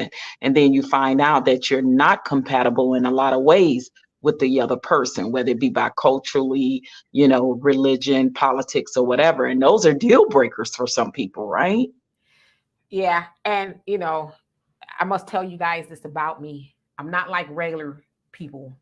I don't like grass.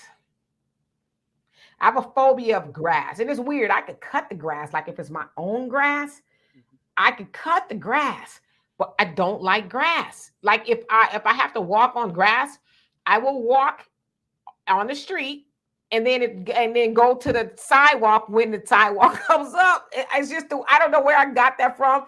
So I probably could do a picnic on the grass, but I just need to make sure there's nothing in the grass.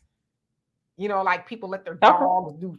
Yeah, the whole poop thing, not in fear of stepping in the poop. It's a lot. Grass just freaks me out for some reason. Maybe I need to talk to somebody about that. Picnics are very romantic, though. If you do them old school, take the picnic basket, have your fried chicken, with some grapes. You feeding each other the grapes. You're listening to the radio, or maybe take a little small barbecue grill out there. That's the type of stuff me and my husband did when I was married. So that's the real cool stuff. Yeah, I mean, and that's cute, but like somebody else said too, food is very expensive. So I think and I agree. I forget who said it, but this list does seem like it's saying we don't want to eat anywhere cheap. We want to, go somewhere where you're gonna spend a little money on me, and it's like, come on now. Half the time, a lot of these people going out on dates, you ain't even dressed to go nowhere that's nice anyway, you know. So you want to go to these places, but you're not prepared to go to those Right. places. But I think this list really should be a good sign for a lot of men as to what's out there. I mean, a woman won't go to any of those places or all those places, I guess. Then yeah, that's not your girl. Like the stuff I said, I tried to make sense of it, not because I'm bougie. Just it needs to make sense. Yeah, and I guess because I guess the reason why the ladies create the 28 list because they want to go to exclusive restaurants where they won't be recognized by their friends, families, and others. It's like they want to, in other words, they want to date celebrities just to be famous, where celebrities will not be, will not be spotted. But 9 out of 10 times celebrities are going to be spotted wherever they go, especially in California. And they be all on social media, while they on the date, after the date, posing pictures, posting it on or social media, especially if he took her to a really high-end exclusive. Girl, look, he took me to click, and then posting it on the Instagram. It's crazy. Yeah, but the sad thing is, it's obvious that the people that made this list up are younger women. And unfortunately, they expect Ray Ray, Pookie, and B-Nut to take them to these high places. And most of those guys don't want to go to those places. They're pretty, believe it or not, Ray Ray, Pookie, and B-Nut, they're pretty good with their money. They just don't trick it off like it's, nobody's business. They need some of that money to go flip some more stuff with it. So that's what kills me about these younger girls, with the unexpected realization that the men that you want don't do the things that you expect them to do in places like that. How many, Demetri, a good example, at the Mission Inn in Riverside, how many Ray Ray and Pookies have you ever seen in there? I can't say that I've seen any in there. Exactly, high-end places. But these younger girls want these hood dudes and these street dudes, and that's fine if you want them. But to have that expectation is totally unrealistic. Mm-hmm. Black America, what's on your mind? Hello, good afternoon, everybody. Can you hear me? We can hear you. How Good are afternoon. Good afternoon. All right, I'm Good fine. evening. Dimitri, would your daughter go for a walk in a park on a date? Is she there? Can you ask her, would she go for a walk on the park on a date? Okay, hold on. Deanna? I don't know if she's still here. Deanna? Not only a date, the first date. I'm going to ask her. I don't know if she's here. Deanna? Maybe she's not here. I don't know. Oh, wait, here she comes. Black America, go ahead, ask her the question. Hey, little Miss D, what's happening? We're having a conversation, and I have daughters that are your age, and I already asked them, would you go for a walk in the park for a first date? I have before. She's a rare one. Somebody, you need to figure out a way to get her married. You need to get out of Texas and go to a state where it's real people so you can get married. Oh, trust me, she's trying to leave every day. I'm telling you. And no disrespect, Miss OG Patrice. Women don't move like you guys do. You older birds, women don't do that same stuff no more. Walking in the park, ice cream. These younger women do not care about anything like that. No, Thank God most of my older boys are married. I got one, he kind of lagging. But thank God most of my older boys are married or been with women for a long time. But these young women, they don't, the no movie. I never heard the cheesecake thing. I'm cheap, so I won't go to the cheesecake. It's a nice little Indian restaurant I go to. I don't like spending no more than $30 or $40, if I take somebody out to eat. So that's just my thing. Yeah. I mean, a walk in the park, All right, so I guess you're saying that a lot of women wouldn't want to do that, Black America? None of my daughters would do it, and I got 7 of them, ranging all the way from 29 down to 19, and none of them will do it. Not a one. All right, so we got Carlos, and I'm gonna remove the list, you guys. If you guys want me to put it back up, just say so, and I will put it back up so y'all can take a look at it. Let me remove it so we can all see who's on here. Okay, there we go. Carlos, how you doing, baby? Corliss, the passport sis. Hey, I did a thing. Hello. Hi, guys. Black America, you always got something talking about what somebody, your kids ain't gonna do. These kids today, and I have 4 daughters. Now, them youngest 2, I don't know about them. But my oldest 2, 30, 28. I have beautiful girls. And they with it. Like my girls have done all the dining because they did it with mom. So they don't have to do it with other people if they don't want to. And then 2, most of the time when these women go to these, they ain't even all that restaurants, to be honest. Like the dollar amount is there, yeah. If you have to show somebody that you out on a date with somebody and they gotta pay for something, that means your mentality is warped. It ain't even about what you worth, because if all you worth is some crab legs that they done marked up 200%, and you can get a better meal at home, I'd rather eat at home. Or, like they said, be creative. Because you don't even know if you're going to like this person after the first, ain't even a meal, shit, the first drink. You might get a drink and be ready to go. That's just real reality. So, I don't know, y'all. I think it's overrated. I'd rather have a burger at home. Let me fill you out first. And I ain't saying that you coming to my house, but, we got some other stomping grounds we can stop at to have a meal. Yeah. Going home, definitely. No, we're not doing that, because you don't want expectations to be there. Oh, I'm going to the house, or she coming over my house. Maybe we're not gonna do none of that. We gonna hang out where it's it's where we can each feel safe and not have that expectation on the table. Oh gosh, if I go to his house, he's probably gonna want me to do something with him, and how do I tell him no? Just don't get in that situation right to begin with, because you want to, like you said, be able to fill each other out in an open space where you feel safe and you can have a conversation without in the back of his mind or your mind, okay, sex might go on tonight.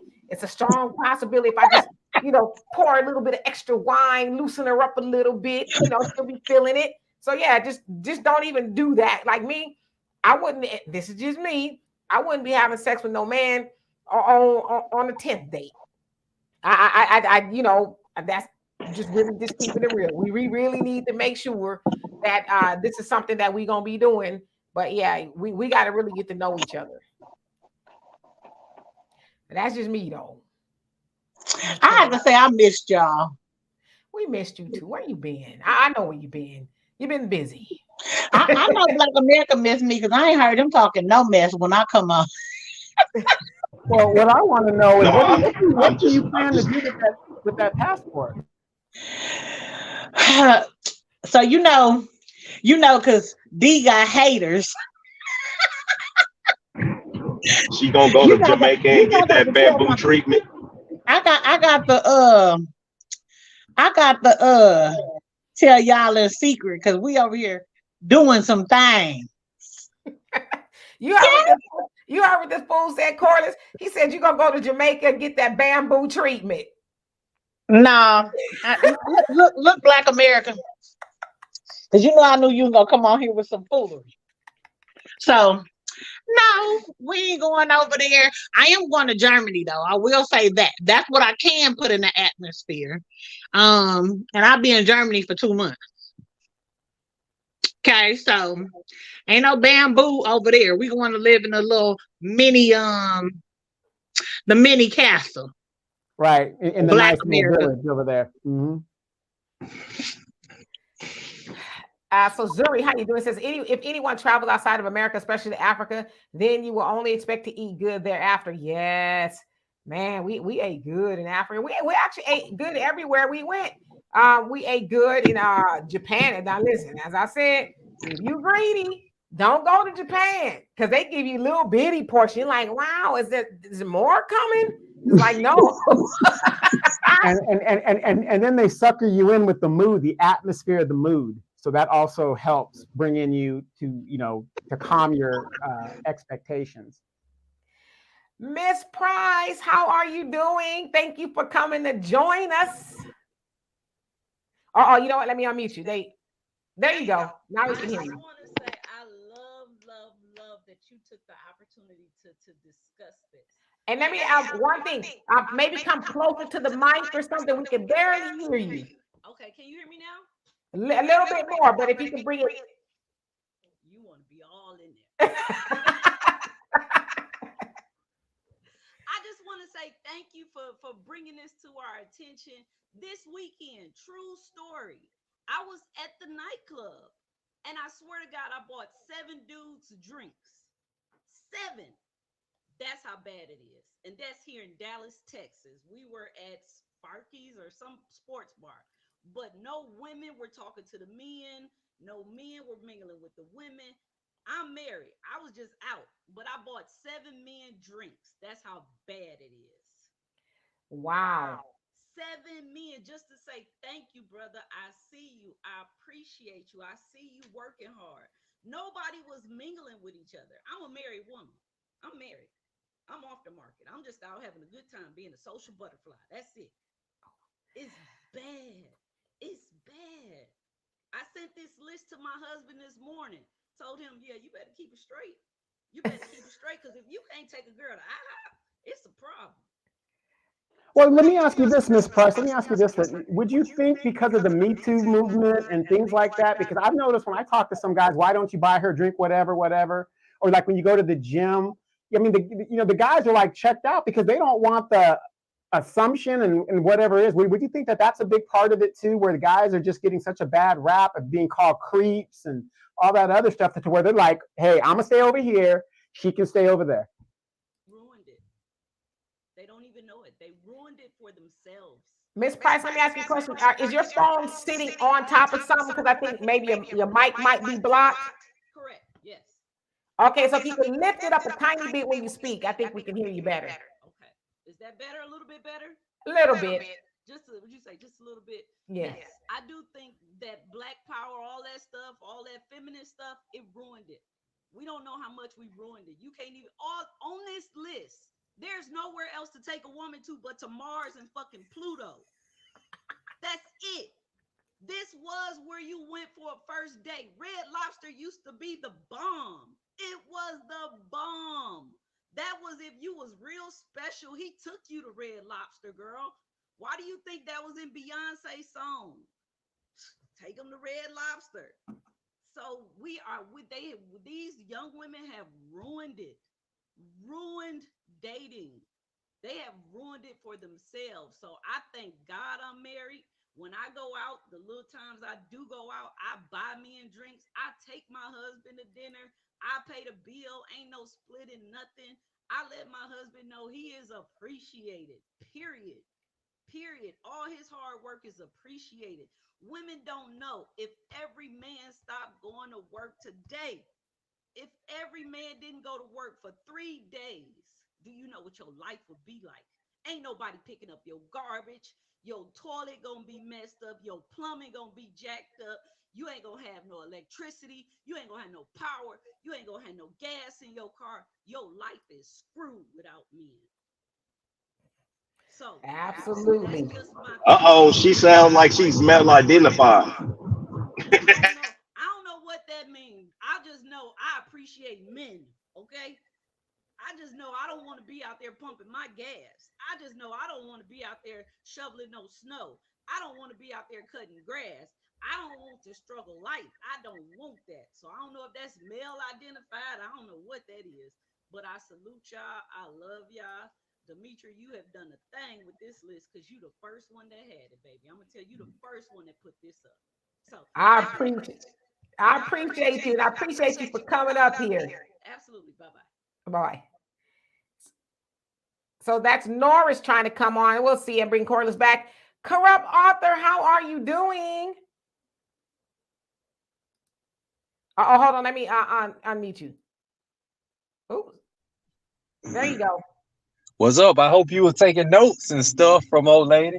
Yes, absolutely. Yo, but nah, man, I feel like I don't know. Everybody like these end of the world preachers and stuff. You know that Israel Palestinian conflict going on, and now it's the gender wars and all this stuff. Look, we just had a major shooting at a block party in my neighborhood. Guess what? I wasn't there. The people you complaining about, you don't have to associate with them. I've had several class social circles. Move with the people who move like you. You ain't got to be out here. I think a lot of people who complaining try to have 1 foot in the game, 1 foot out the game, if you know what I mean. You know, for young men, my advice, I used to take from when dating switched over to online, I took them to a park and there was an ice cream shop right down there. I spent like $12. We get ice cream cone, we walk around the park. And that kind of let me know if a person was genuinely trying to get to know me or if they just trying to get a meal and stuff. Cause I did notice a pattern. There'd be a hot new restaurant coming to town. You get on a date, a lot of women will hit you, try to get you to take them there. So you know you gotta run with who you run with. Like, and I don't think it working corrections. I work in community corrections right now, and hey, this past weekend we had a woman come from 3 states over and take her man out while he's in prison. Another guy, his fiance came, got him, took him out to dinner and stuff. So if people genuinely dealing with you, all these standards go out the window. So please don't listen to these people telling you, oh, you gotta take me here, gotta take me there. Person rocking with you, they're gonna go through all kind of stuff. So that's all I got to say. All right. Well, we appreciate you, and I agree with you. And all right, I'm gonna drop down. I'm taking notes too. Yo, Miss. Oh yeah. But hey, Miss D, you can get the world now. Hey, we going to Dubai. You hear me? All right. When should I be packed? Well, I probably. See, like, who's hating? Who in the universe is hating on me?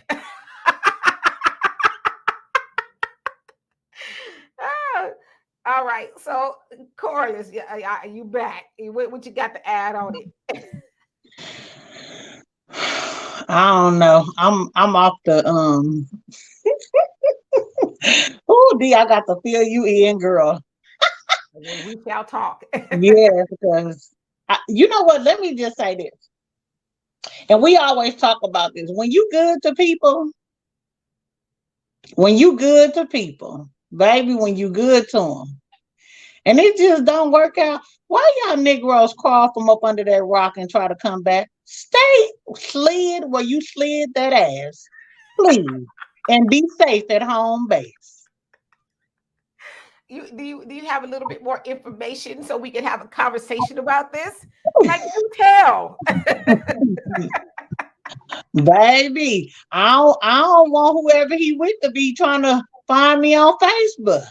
Well, I will say this. I think it is known that you never miss your water until your well runs dry, right?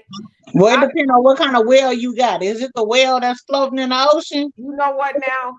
See, you just petty, okay?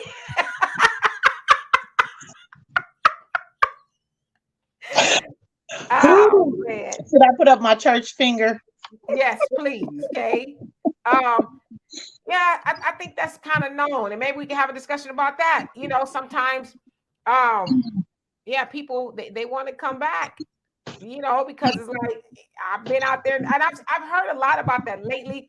But I've heard a lot about it from the woman aspect for some reason. Of course, we saw like with Tyrese, right? Y'all saw the conversation with Tyrese.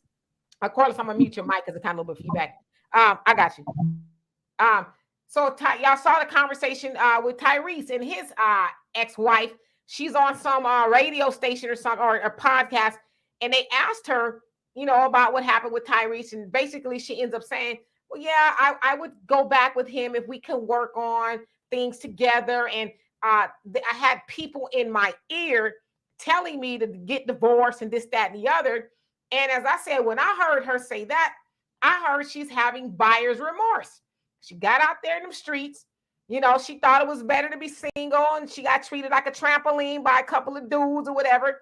And then she had a time to reflect and said, "Hey, my ex-husband wasn't a bad guy. You know, I let all these people," so she says, right, "tell her." And Tyrese said it was her mama. He said it wasn't your friends, it wasn't your family, it was your mama that was in your ear. So you let all these people get in your ear. You've been out there, you know, in the streets getting treated, you know, crazy, rolled hard and put away wet.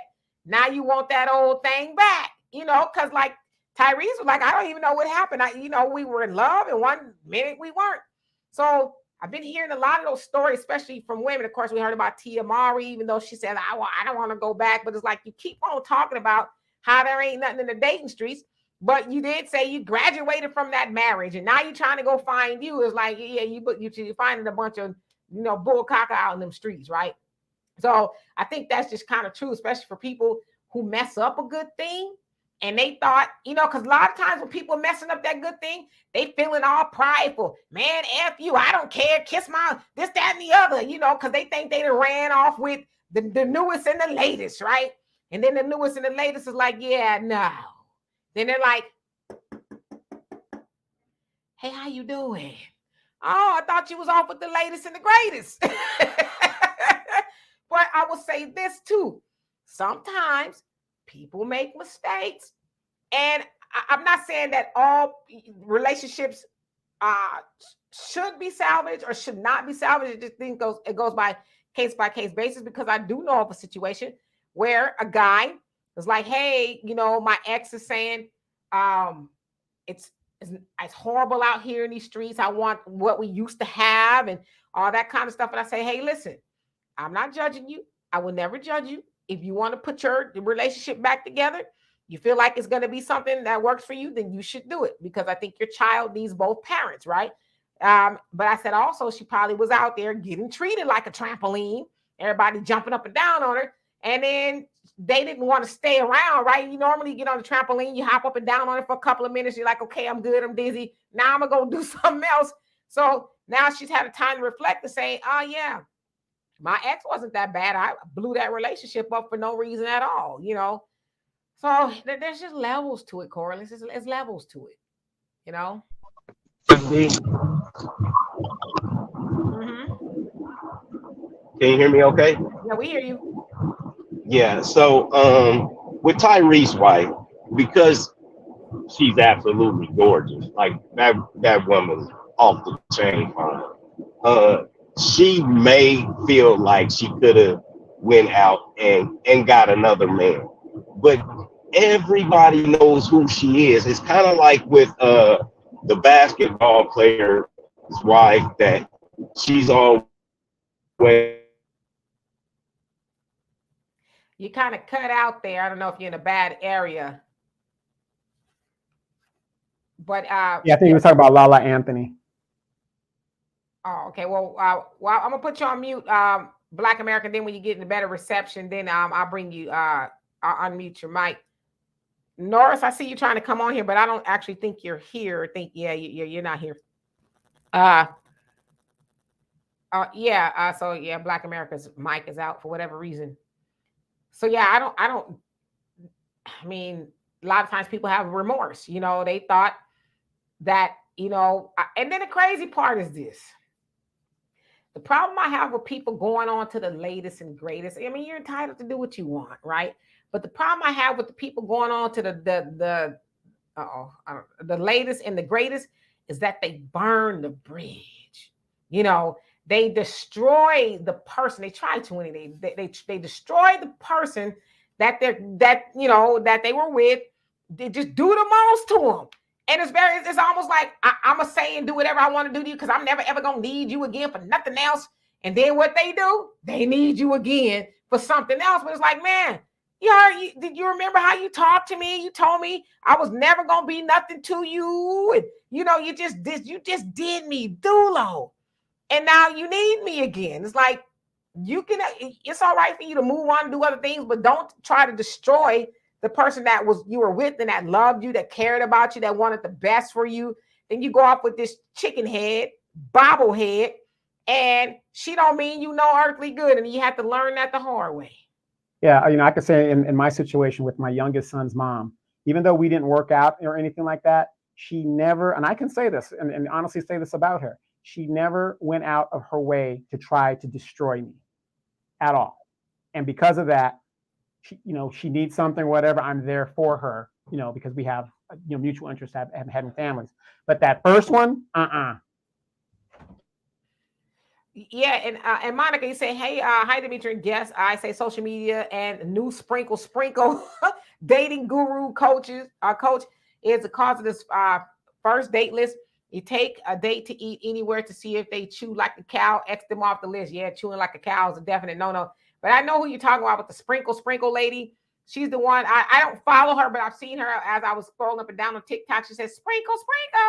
And I guess she speaks to the ladies and she gives them all this dating advice, or I don't know, I guess. So I don't really follow her, but yeah, chewing like a cow. Yeah, we're not going out on a date no more after that. Well, who's the other girl we were talking about before we got on the show? The one that hates men and stuff.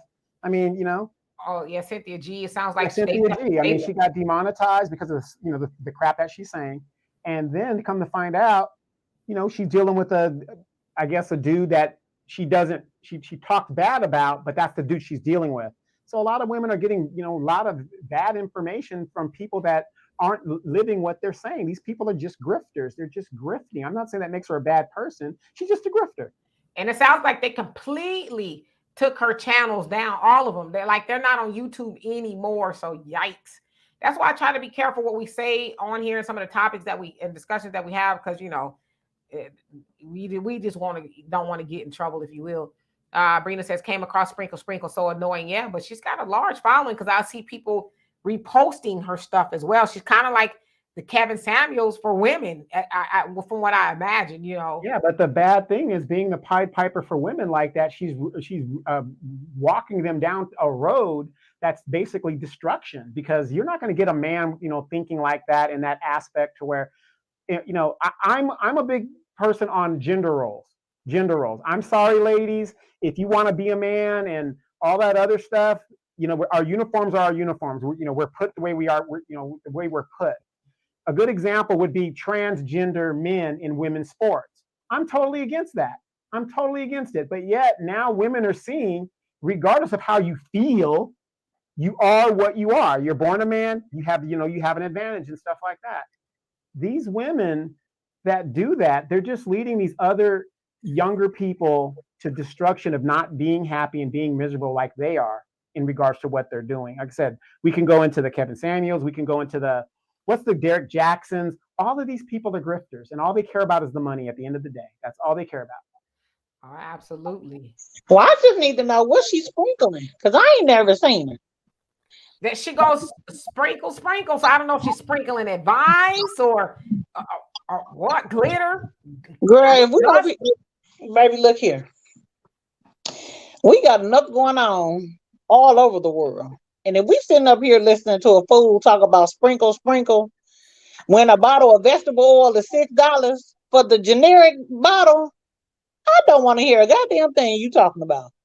Unless you're gonna sprinkle me some money for these damn growth. Right? Wasn't there a song by E40's sister? What's her name? Sprinkle me, sprinkle. Yeah, sprinkle me. I don't think she's sprinkling what she's sprinkling though.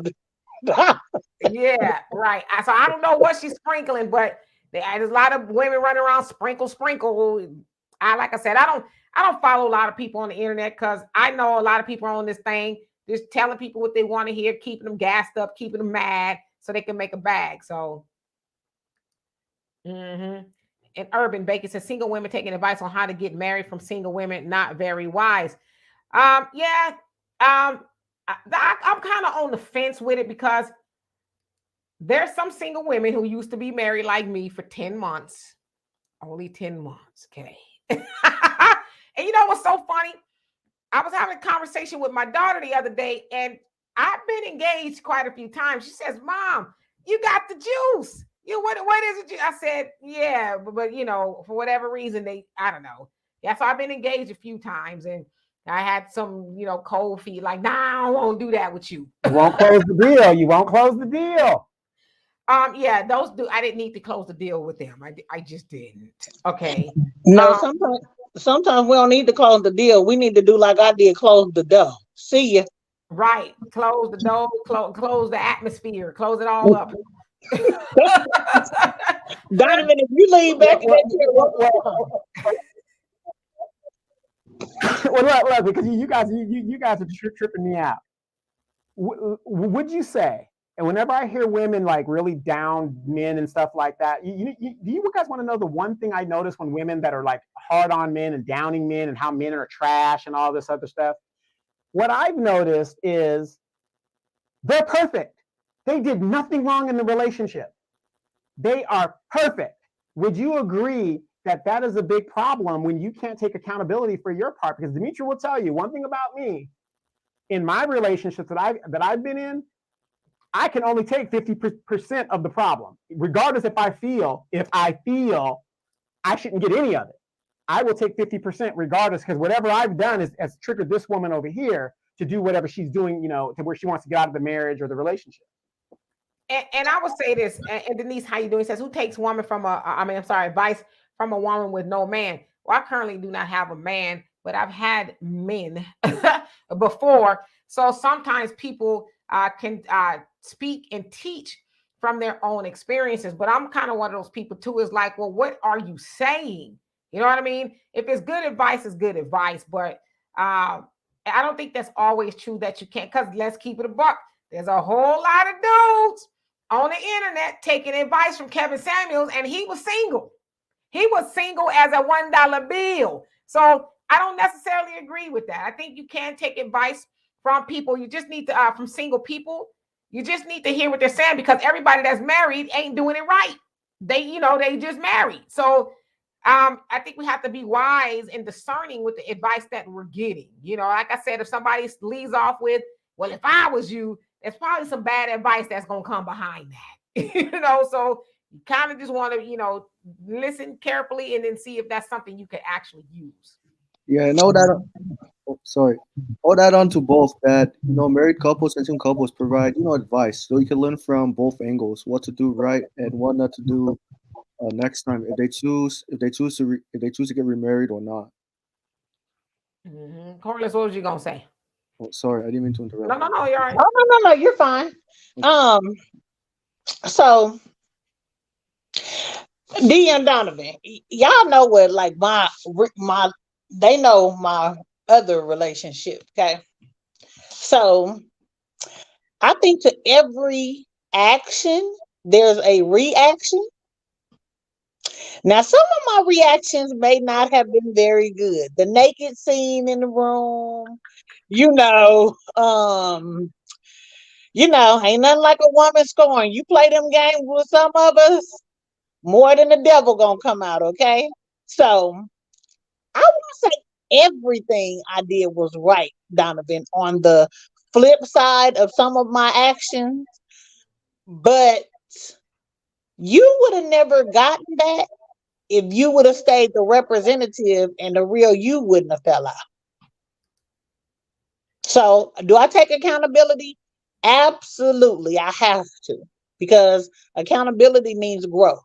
Now, probably at that moment, when D called and was like, Corliss, I said, I don't give a damn. I ain't taking it down. And it's still up there. And it just, look, and it came across my phone. So many years anniversary. I said, well, damn, I didn't grow a whole long way from that. Has it been 7 years? I think it's been, I think it came up as 3.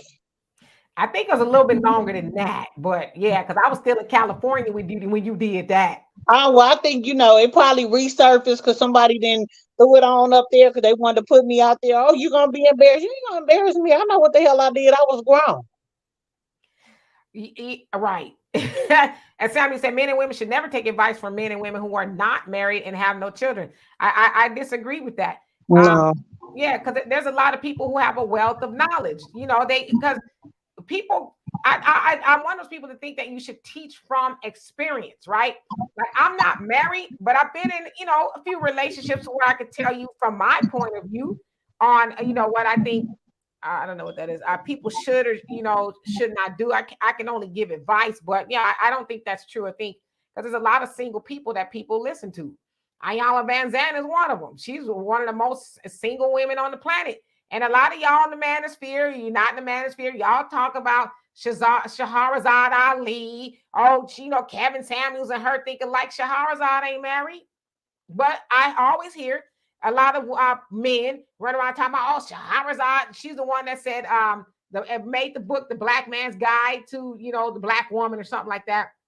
She ain't married, but people listen to her. So I just think that we just need to be discerning with whatever advice that we're getting, whether you married or you single. Now we'll say, yeah, it's probably optimal to get your advice from somebody who is married and who is doing it right? Or because like a lot of times we hear people say, well, back in the day with Glodadine and Melvin, they was married. They stayed married for a long time.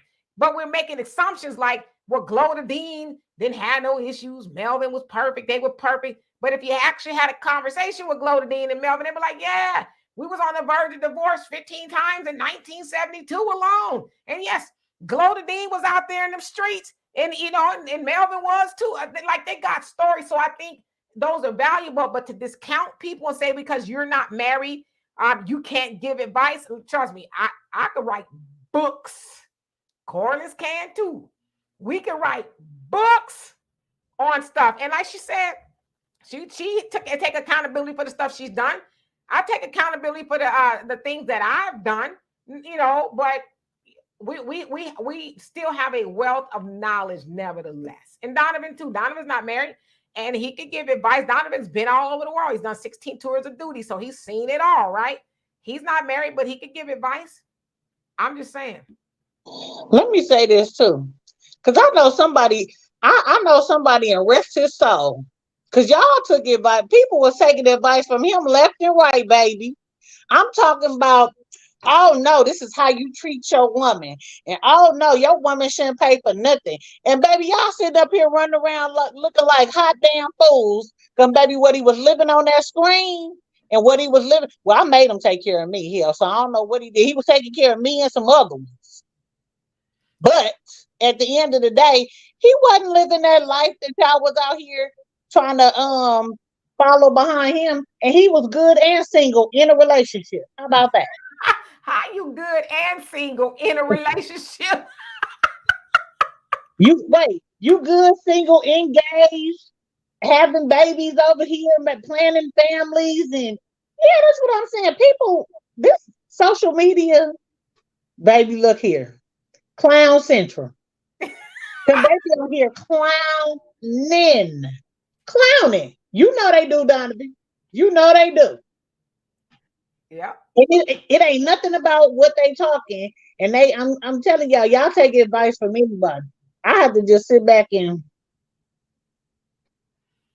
Exactly. And that's what I said too. What happened to taking advice from your mama, your grandmama, your good auntie, or a lady up the street, or a man at the gym, or the VFW? You know what I'm saying? Why do we go to the internet all the time for advice? Like when I see, I'm hardly even on the internet, and y'all probably know because y'all see me only when I come on here live for the most part, because there's just so much nonsense on the internet, and I just try to stay away from it. I see certain things come up, I'm like, nope, not even gonna read it. I'm just gonna keep on scrolling. But let me read this. Ricky, how you doing? You say, honestly, guys, all of the newly emerging standards concerning high value this and high value that, and alpha this and beta sigma, that didn't do anything but invent a new way for Black people to put each other down. What we should do is just learn how to get over ourselves and just make an effort to enjoy each other. Yes, yes, and yes.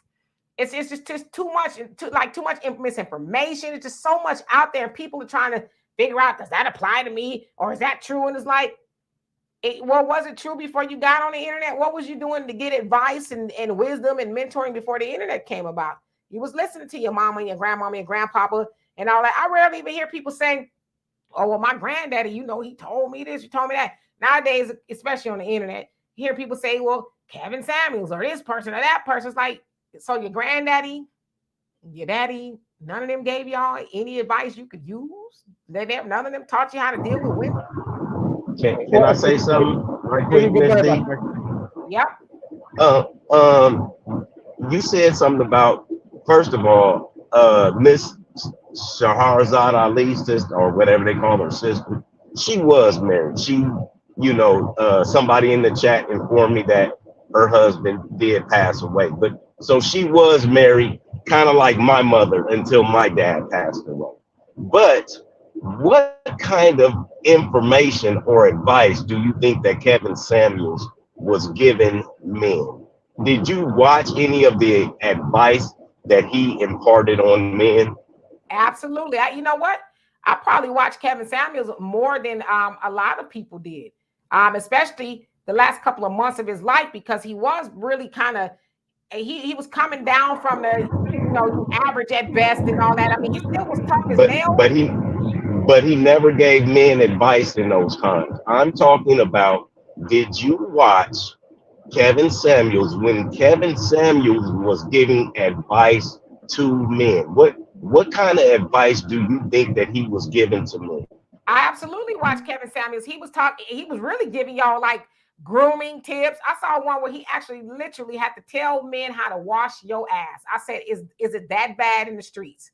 So yes, he was giving men, grooming tips. And he would say, this is the stuff that your grandfather and your daddy should have taught you, but for whatever reason they didn't. So I'm doing that. Now we know Kevin Samuels didn't come to prominence per se until the Average at Best video blew up, when he was talking to the lady and he asked, of course, his little thing, tell women to rate themselves. I forget what she said at the whatever, but he said, you're average at best. And that little snippet went viral. And that's how a lot of other people learned of Kevin Samuels. But Kevin Samuels was actually on the internet doing his thing. I think he only had like 20,000 or so followers at the time when he was just talking to men. So yeah, I'm familiar with Kevin Samuel and his model. I'm very familiar with it.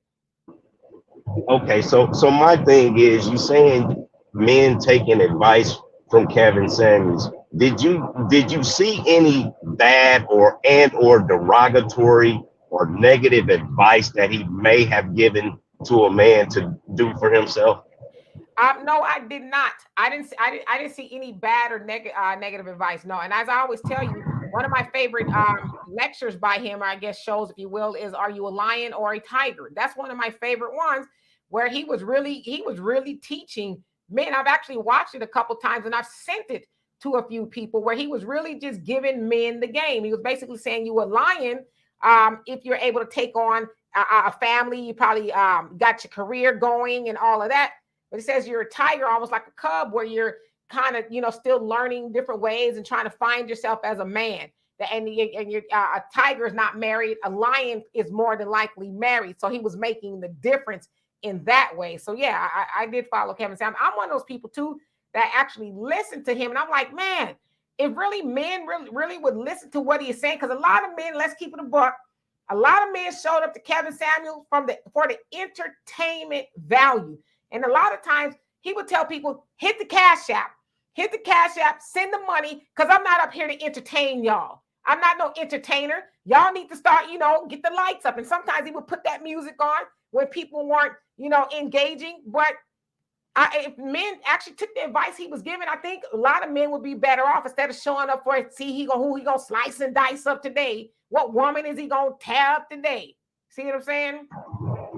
Yeah, but see, so it sounded funny to me. And not saying you were trying to do it, but when you said you guys were taking advice from Kevin Samuels, and he wasn't married. He was actually married twice.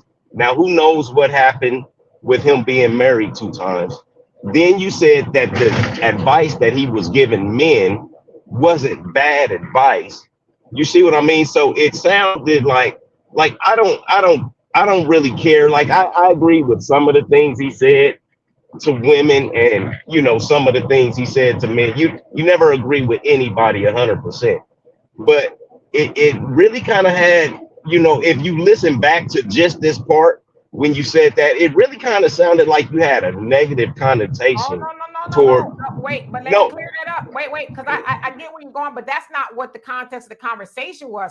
Somebody else said that you should not be listening to single people. And I brought up single people, whether they were married or not. They are single. They were single at the time they were given that advice, including Shahrazad Ali and Kevin Samuels. Yeah, they were married, but they were single at the time. So the point that I was making is you can take advice from single people. They don't have to be married. So no, I wasn't discarding what they were saying. I was actually bringing them up to prove a point that single people do have valuable things to say as well. That's what I was saying. Okay, I understood that, but so this is what I'm saying. So when you, like, I kind of agree with Samantha Lee, for instance. Okay, if she was taking advice or had people who were married and or in long-term relationships in her by her side instead of her divorce lawyer on the phone, she said she probably wouldn't have been divorced. That's, so that's what I'm talking about as far as uh if you're married or trying to be married. That's what Kevin Samuels was trying to do, is trying to get women to get married to men. That was his whole goal for the last 3 years of his life. He didn't even talk to men for the last 3 years of his life. He made no more men videos. He might do a video once every 6 months talking to men. But as far as the last 3 years of his life, he was focused on the women, because like he said, in order to change the whole uh community of black people, we need to start focusing on the women a little more. And you know what? I'm gonna So, tell you this. You're absolutely right, because I told y'all that I'm watching How to Give Birth to a God by the Honorable Minister Louis Farrakhan on YouTube. It's an excellent. And I'm gonna tell y'all right now, Kevin Samuels and all of them took Farrakhan. Obviously, he was under the leadership of the Honorable Elijah Muhammad. They took their talking points because Farrakhan said those same things. You guys watch it, you'll understand. And he also said that the messenger Elijah Muhammad, his work was with 75% of his work was with the woman, because a nation could rise no higher than this woman. 25% of his work was with the man, because it was the woman that was going to shape the child and all of that other stuff. So yeah, I agree that Kevin Samuel's job or his work was to try to get men and women back together. So that wasn't an original concept. And I want to address this. Samuel, you say the only thing I disagree with Kevin Samuels was leading with your wallet. So I actually, like I said, I did watch Kevin Samuels, and he wasn't talking about leading with your wallet as far as like taking women out on dates. He meant leading with your wallet in regards to what you do. Like when you introduce yourself to people, whether it's a man or a woman, you should be able to say, "Hey, I'm a broker," or whatever. So that's what he meant by leading with your wallet. It had nothing to do with I'm taking this woman, on the most expensive dates and all of that stuff. So I just want to be clear about that, which is why it kind of makes me mad too when I see a lot of people try to do Kevin Samuels' work. They're giving it a black eye. Was Kevin Samuels a douchebag? Yeah, he can be a douchebag sometimes, but I think his heart was in the right place. And like you said, Kiki, I agree with you. I don't think he originally his work he wanted to do what he was doing because he was trying to transition to other stuff before he died. But I think because he got so much attention from the average at best, then that's when people start to pay attention. And, let's keep it a buck. Kevin Samuels was making a lot of money. So that's what people wanted. In fact, he said that a couple times. He says, you guys weren't even paying attention when I were talking to the men or whatever. Y'all showed up when the average at best. That's when I blew up, because Kevin Samuels did have about 22,000 people subscribed to his channel before that video went viral. So, yeah. Not me being a Kevin Samuelologist. Who would have thought it? And Angela, you say Shahrazad Ali is all that. Yeah, she has a lot of great advice. I just kind of don't like to listen to her as much because she, kind of spoke disparagingly about the minister. So kind of put a bad taste in my mouth. When obviously the stuff that she's talking about, she learned most of it from the Nation of Islam. So yeah, but other than that, I think she's pretty cool. All right, so let's see here. Just kind of look at some of these comments. Let's see. Did I skip somebody? Let's see. Go ahead. I know somebody wants to talk. Oh yeah. Oh, I'm sorry. I didn't mean to interrupt. I know you're busy reading the comments. No, go ahead. I have a quick question I want to ask you. It's going to be a little bit off topic. Sure. I know you and Donovan went to Japan not too long ago. I had to ask, what was your experience like in Japan, and were you very surprised that it's a homogenous society? Donovan, you can answer that first. Well, I remember I lived there, so I'm not surprised at all. I think that question is more aimed at you. Dimitra. Yeah. So I love Japan. Before I went, I was kind of apprehensive. I didn't really want to go. Of course, the relationship between Asians and Black people in America is not really that good. Mhm. I wasn't really looking forward to going over there. But when I went over there, what I did learn about the Japanese is that, if they're racist, I didn't know it. They're too busy going about their life, doing their thing. I think, unfortunately, when Asians, wherever they come from, when they get to America, they learn the ways of white supremacy, and then they behave accordingly. But over there, we didn't have any issues with racism. Anything that might have had negative happen was from tourists, white people or something like that. It was, a couple things here and there, but from the Japanese, no. Everywhere we went, they were cordial. They were nice. Just very helpful. If you didn't know what you were doing, they were very helpful. Yeah, they would come up to you and say, where y'all trying to go, or so they were very nice. It was I'm telling you, it was a pleasant experience. I actually fell in love with Tokyo because that's where we were. Because it's just like I'm one of those people, when I go to different countries, I don't go for the touristy stuff as much. I go for the learning experience. Hey, Arniba, who else came on here? Harold, how you doing? Brother Don, what's going on with you? So when I go to other countries, I go for the cultural experiences or see what I can learn. So when I went to Japan, I learned that I'm eating way too much over here in America. I learned. I was like, wow, we like the burgers that we eat over here like 2 times larger than their burgers over there. They give you like 10 French fries. Now over here, you can go to Whataburger and eat a whole potato patch.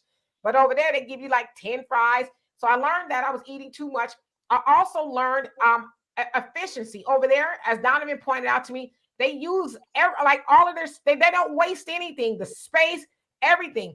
I also learned that they don't have a lot of cars. They do, but they have a large transportation system with the subways. The train will take you anywhere you want to go. Well, some days we walk almost 8 miles a day. That's how much walking. You're gonna go up and down some stairs. So I also learned that those people are very small people.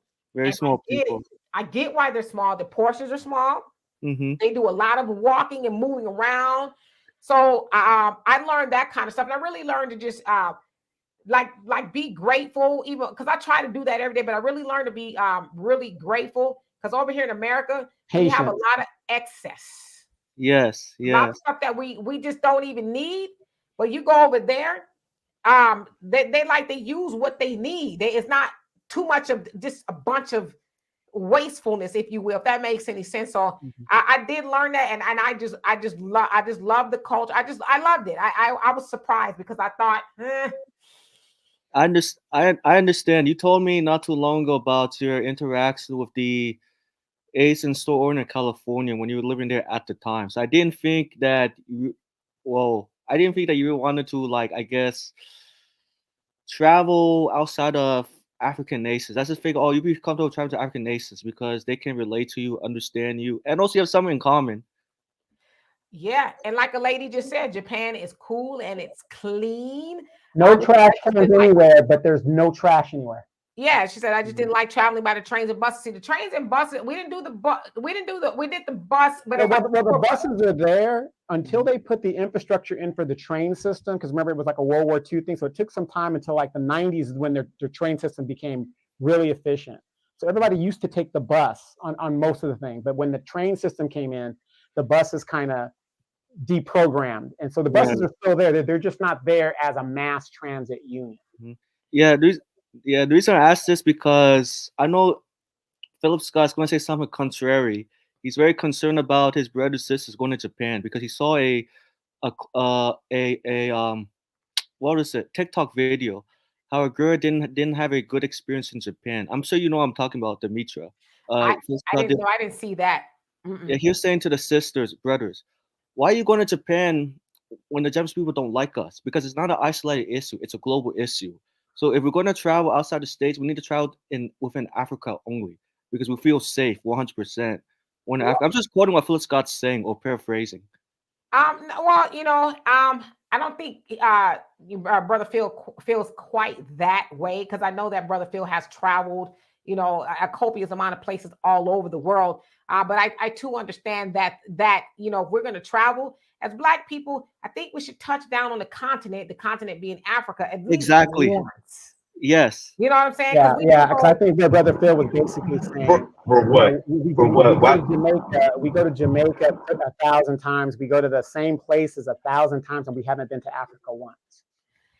Yeah, you should. We should touch down because and Black Americans saying why? Because that's where a lot of us, and I know some of y'all probably say, my people ain't from Africa. Okay, well, I ain't talking about y'all. But that's where for a lot of us. Don't put it in on a reparations check either, if that's the case. Right, but a lot of us, that's where all of us, everybody originates from the motherland. I don't care if everybody does, right? Everybody. Yes, but what does we Black Americans have in?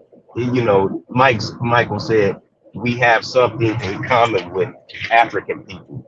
Brother, we don't have anything in common with African people besides the color of our skin. I mean, that's coming from a Black American. But wait, what do we have in common with Japanese people? No, I was just saying. Let me address Black America quickly. No, Black America. I was just paraphrasing what Phil Scott was saying because he did a podcast. He did a news on a sister who was trying to rent a house in Japan, and she faced discrimination because she couldn't get a place to rent. I mean, finally she did, but after going through so many, barriers. And after Phil Scott saw the video, he did a news. He did a he did a coverage. He reported the news on that. And he's just trying to inform his brothers and sister, wherever like you guys travel. I'm sorry, let me paraphrase to be exact. I don't want to jump to conclusion. He's trying to say is that wherever we travel outside the states, it is a global issue. It's not an isolated issue. That people are gonna have,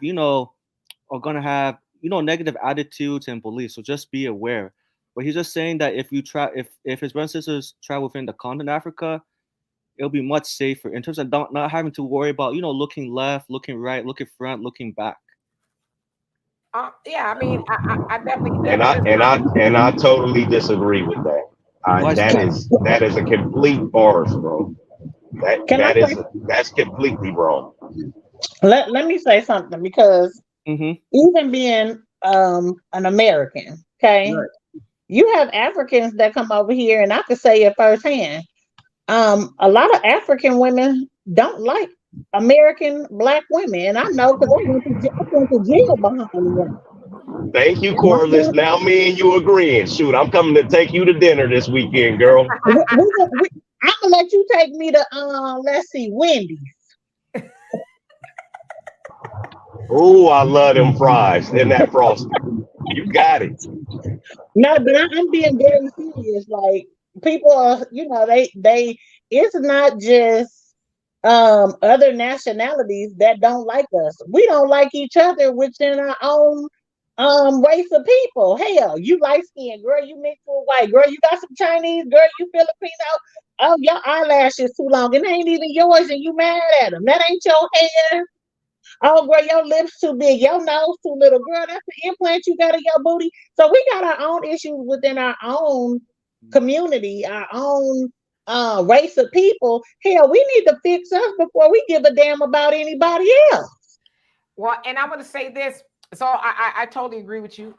We do have our own issues here in Black America that we do need to focus on. And the Honorable Elijah Muhammad said that, while we do recognize them as our brothers and sisters, we got to, take care of ourselves first.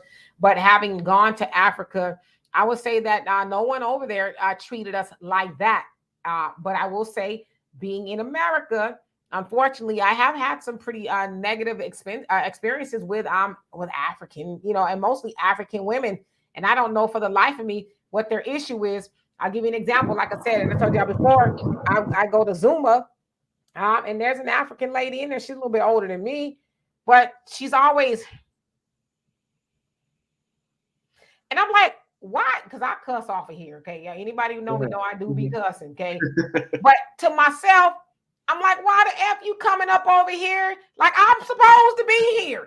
Why you coming over here and you trying to do what white supremacy is doing? For whatever reason, you don't like me. I'm in the Zumba, minding my Zumba business, and you gonna make it a point to let me know that you are not pleased with me. Now, if I came out of a bag on you, then I would be everything you think that I am. But so that does make me mad, because it's like, you ain't looking at Ling Ling like that, or Lupita, or Karen, but you looking at me like that. Why am I a threat to you? You know what I mean? So I get that, and I don't know why they come all the way over here and then want to put you thumb your nose up at Black people.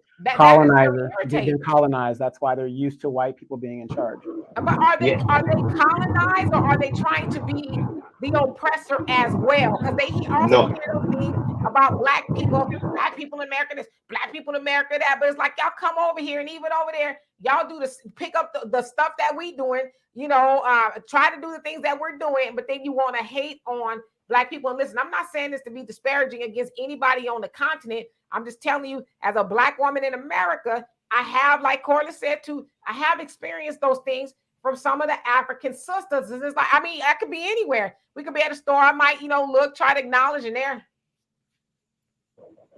Okay, why do you keep giving them so much grace then, as far as far? Okay, yeah. I mean, are you keep trying to, like, you always now, I watch you and I'm on here and I'm talking to you all the time, like, shit, you damn near my sister, right? So, but it's like, why would you try and interact the African diaspora news channel and all of that stuff? Why would you try to keep interacting with people that generally don't like you? And then it's like, yes, you've been to Africa. I've been to Uganda and Morocco and Sierra Leone, and I've been to quite a few places, a few times over there. And if you're not in a tourist place, you will definitely almost come up missing. It's not even a question of it. If you're not around in a city or in a tourist place, it's not as safe as, yeah, everybody want to speak to you because you're American and stuff like that. But people always think it's going to be, shits and giggles and glitter and, people fart clouds of joy. That's not actually, what's going on. Them people are over there, they hungry and they trying to get you, just like if you was down on 190th in Western somewhere. They trying to get you. Well, and I would say this, because at the end of the day, Black people, we do need to unite all over the world. We got the same issues all over the world. Maybe some are worse than others, but we got the same issue. So I say that to say, I don't think that's all African people, because as I said, when we went to Africa, we didn't have one bad experience at all. They were very lovely, nice people, all of them. Every last one. We did not have one negative experience at all. I'm just saying that some of them that come over here, they too think that they are like white supremacy, and that they're going to look down on Black people. And it's like, well, if you don't like us, then why are you here? Mm-hmm. You know what I mean? If y'all so much better, why did you come over here? Like, because as I always say, white supremacy is not going to say, well, are you from Nigeria? Or are you from Inglewood? Right. They're going to see you as Black. And they're not going to make you, or you're an African, so you better, go about your way. you're gonna get the knees to the neck too. You know what I'm saying? So, and I probably shouldn't use that analogy, but I just kind of want to drive the point home. But I'm not saying that because it's like all of us aren't degenerates as they may be led to believe in Africa. Oh, Black Americans, they're awful. That's not true. Just like it's not true for them, because I've had bad experiences with American Black sisters as well. So I'm just saying, just for the sake of conversation, that yeah, I've had some African women just like, and they're not even trying to hide it. Like if you don't like somebody, you might say to somebody else, but they're just like really like, I want you to know that I'm not feeling you. But it's like, I'm gonna keep on shaking my behind because we in Zumba, right? That's what we do. I'm gonna keep doing that because it's better that I keep doing that, because if I let loose up in here, I'm probably not gonna be invited back. So and see, Black America. See, when I and I didn't even really cut up. Like I really can say, I just told the lady I snatched her black ass up over the desk for telling my kids not to listen to me when I should have floored her ass and left that wig on that damn floor, and then she'd have thought they was coming to America for real. See, I wound up doing jail time. Like I went to jail. My son was 2 weeks old. So that taught me real quick to hold my tongue just a little bit. Just a little bit. But for all that I went through, I should have just slapped fire from her ass.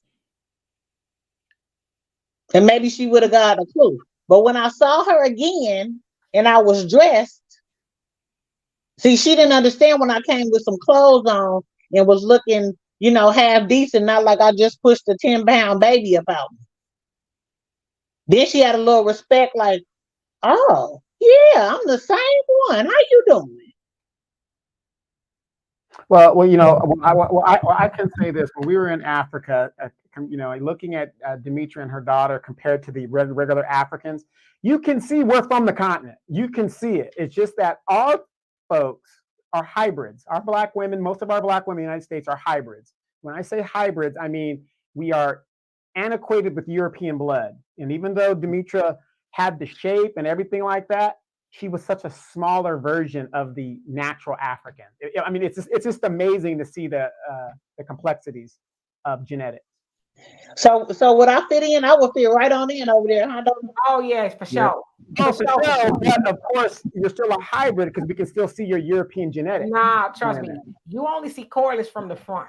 You don't see her from the back. Okay, they definitely be like, no, she from the motherland. Okay. she got one of those booties. Y'all know if y'all ever seen the picture of the African lady. She had the baby. He was like 2 or 3, standing on her butt, and she just walking throughout town, and it was just like a footrest. That's Corliss right there. She got her groceries on one cheek and the other. She must be from Djibouti. Yeah, we're not talking about just balancing the cup. Okay, we talking about the coffee pot, the table, the sugar, and the cream. Okay, she can hold the whole Starbucks.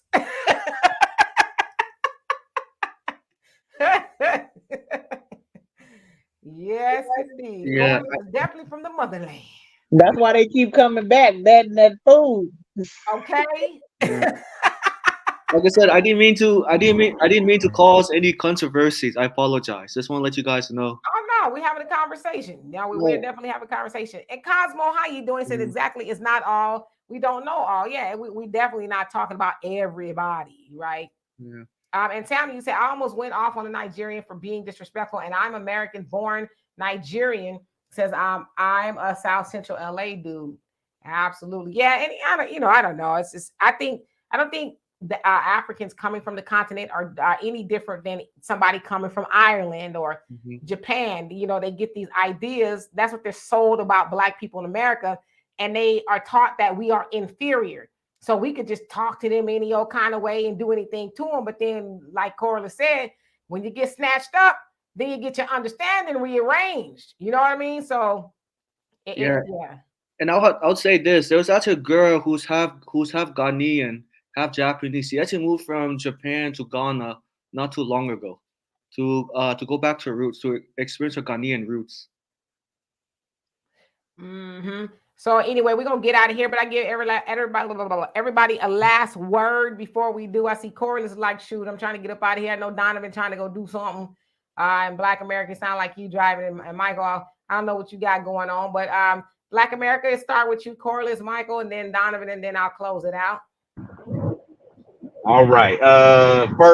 First take is to Corliss. Just because somebody's spinning the block, that's all they doing, baby, is spinning the block. Them wheels just gonna slow down a little bit and kick you out of the car once they get that happy ending. Michael, go cut your hair.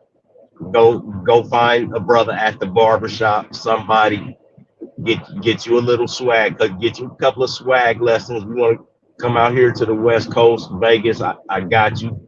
Donovan, nice to see you again. Demetra, it's really nothing I can say to you. You're gonna stay with your opinions, so just take it easy and have a good day. Well, I'm glad you said that, because I don't ever want anybody to think that I can't be taught. I never want anybody, because I learn from you guys all the time. Trust me, I learn from everybody all the time. I know it seems like I'm very opinionated, but it's kind of the nature of running a show. You kind of got to be opinionated. But I ain't gonna say in real life I'm not opinionated, because Donovan and Corliss know I'm like I said, they know the side of me. Like if we were on the phone, I probably would have let off 15,000 F words or whatever the case is, but I don't do that on here. So I guess what I'm saying is I can learn too. So I'm not too opinionated to the point where it's like, you can't tell me nothing. No, that's not the case. I learn from y'all all the time. So Corliss. Look here, Black America. He ain't even finna spin the block. I blocked his ass. How about that? He ain't gonna put me out, baby. I already stopped the show before the show could even get started, because I already know what it is. See, a little wise, huh? Anywho, y'all, I think we kind of, I don't know about this generation. I'll just say that. Dating, older, whoever they are, if you, I think before you even go on the first date, in all honesty, I think you already know what it is just by talking. You can see through the smoke. Now, what you choose to do with it, you can inhale it or you can blow the smoke out. Keep on moving. That's all. I missed y'all, especially Black America with his good mess talking ass. That's Corliss. Corliss, that is my good friend. Who's the lady in the She like gangsters. You need to change your class of men. You need to find somebody like Donovan, because men like me, it just gonna keep on acting the same. Find you a good man that'll take you to Japan or something like that. Look, the type I deal with, hell, I hope they can get a passport.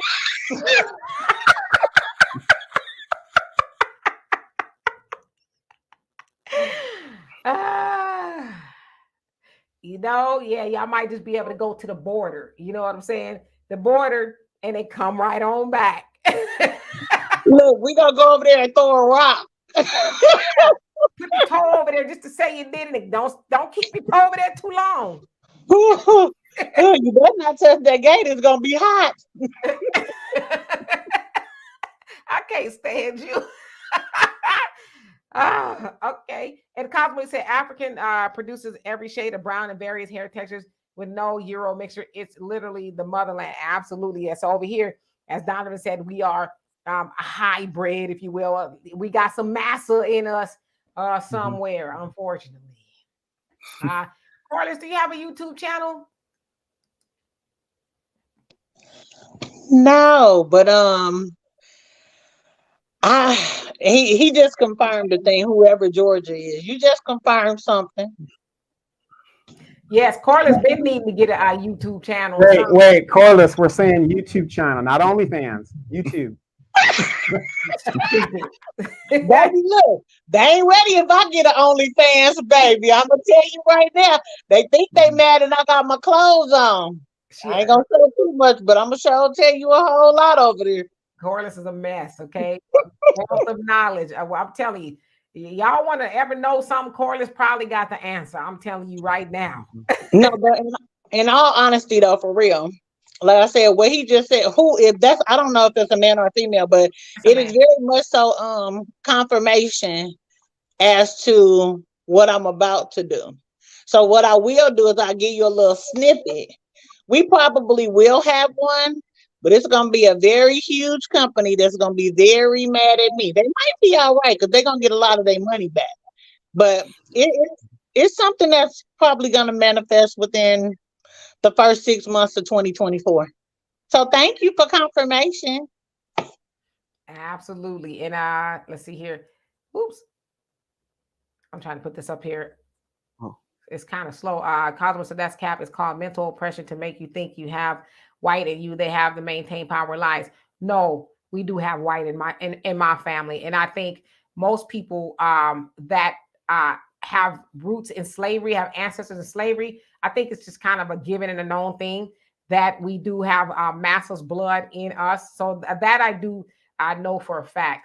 So that's not cap. I know I get the whole FBA argument. I don't know if you're FBA or whatever the case is. So I get that some people are saying, our people were never enslaved, and that's true. There's a lot of people who were our family was never enslaved, but I'm telling you via DNA testing that there is white in my family, with some in my family being partially white.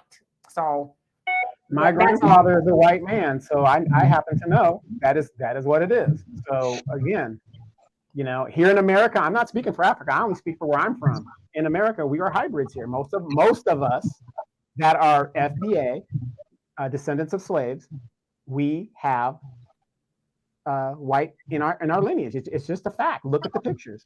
Go back. You only talk about 4 or 5 generations of slavery. Well, let me say this, because when they get to talk about reparations, see, I get it about 4 different ways. Because see, really, I'm a Jefferson by blood.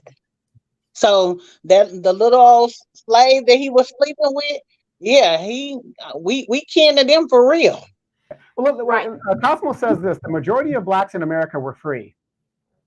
I just have this thing. I don't know if I'm in the twilight zone right now. Maybe I'm on a parallel planet, but the planet that I'm from, slavery ended in 1865. So how can you sit there and say?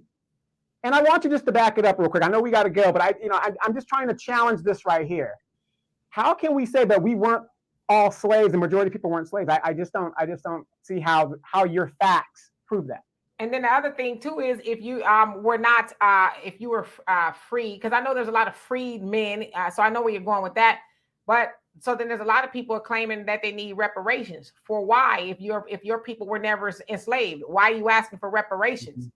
That's not something that's due you. Slavery, reparations for American descendants of slavery. That is the crux of the argument. So yes, and I'm not saying that every black person in America, there were people who were free, in the North, some in California as well. But the majority of black people in America, whether you were here or you were brought over here, your ancestors were brought over here, were in slavery during the time of slavery, especially if you were in the southern states, up in that area. So, I mean, I just think at this point, we're kind of being, it's silly season. For those of y'all who, were not in your family weren't in slavery, great, great. But I know for a fact that mine was. So, yeah, I don't even know why we're even, we're splitting hairs here. I really don't. Right. And I just want to Cosmo says there was a small percentage of blacks that were slaves and they were in the South and they lived in the South. Now that's totally factually wrong. The majority of the slaves in the United States lived in the South because of the cotton and the tobacco that needed to be picked in the farms and all that other stuff. So if the cotton industry, which was a big industry for the South, which is one of the main reasons the Civil War was fought about the money, how can you say a small percentage of them were in the South or were slaves? That's wrong. But you know what, Donovan? That's your fantasy. You know what, Donovan? As far as that goes, it's a lot of other literature coming out. Now, as far as percentages, I'm not going to jump into that until I do a little bit more studying on that. But as far as percentages, there was actually like a pretty large amount of free black people in the United States. There was actually a massacre. Can you say that? Okay. But it was actually like a big dust up. I'll use that word. Where it was a lot of free black people who had slaves and they didn't want them taken also. It's I just was looking at some history on that. So like next week or something, I'll let you know if I can dig that back up. But Yeah, well, let so me know it's because well, one thing that I do know, and I'm very good at, I have a degree in history, which I have a lot of degrees, and anybody that knows me will tell you, when it came to history in high school, I was the man to go to. And I'm not saying I'm an expert, but one thing I knew, being born in the South and seeing the South the way it is today, the majority of us live in the South. That's just where we're from. I mean, there was, okay, the slave trade, they're saying that the slave trade from Africa to the United States, there was over 100 million black people coming to the Western Hemisphere. At the end of the Civil War, there wasn't even 4 million black people in the United States. There wasn't even 4 million at the end of the well, Civil War. that's because most of the black people Yeah, they went were to in South South America. America. Yeah, no, we So get so that. it's Yeah, we get that. so But I'm it's talking about it's like they estimated 20 million coming into the United States during the slave trade. At the end of the Civil War, there were less than 4 million. But the reason a lot of black people were brought to the United States was to deal with the cotton boom that was happening, to pick that cotton. Because yeah, you had a cotton gin that that fixed it and made it really fast, but you still needed which a slaves. black man invented. A black man Right, invented that. Just right, let you right. know. But you know, so a majority of black people were in the South. That's just a fact. So Yeah, and so go ahead, Carlos. I'm sorry. Cosmo Energy. I think all folks know that some people were slaves and some people were not. That's never a debate. There were freed people that were dragged back to slavery. Let's go with Texas when everybody was free, and Texas was the last state to free the slaves. Remember Juneteenth?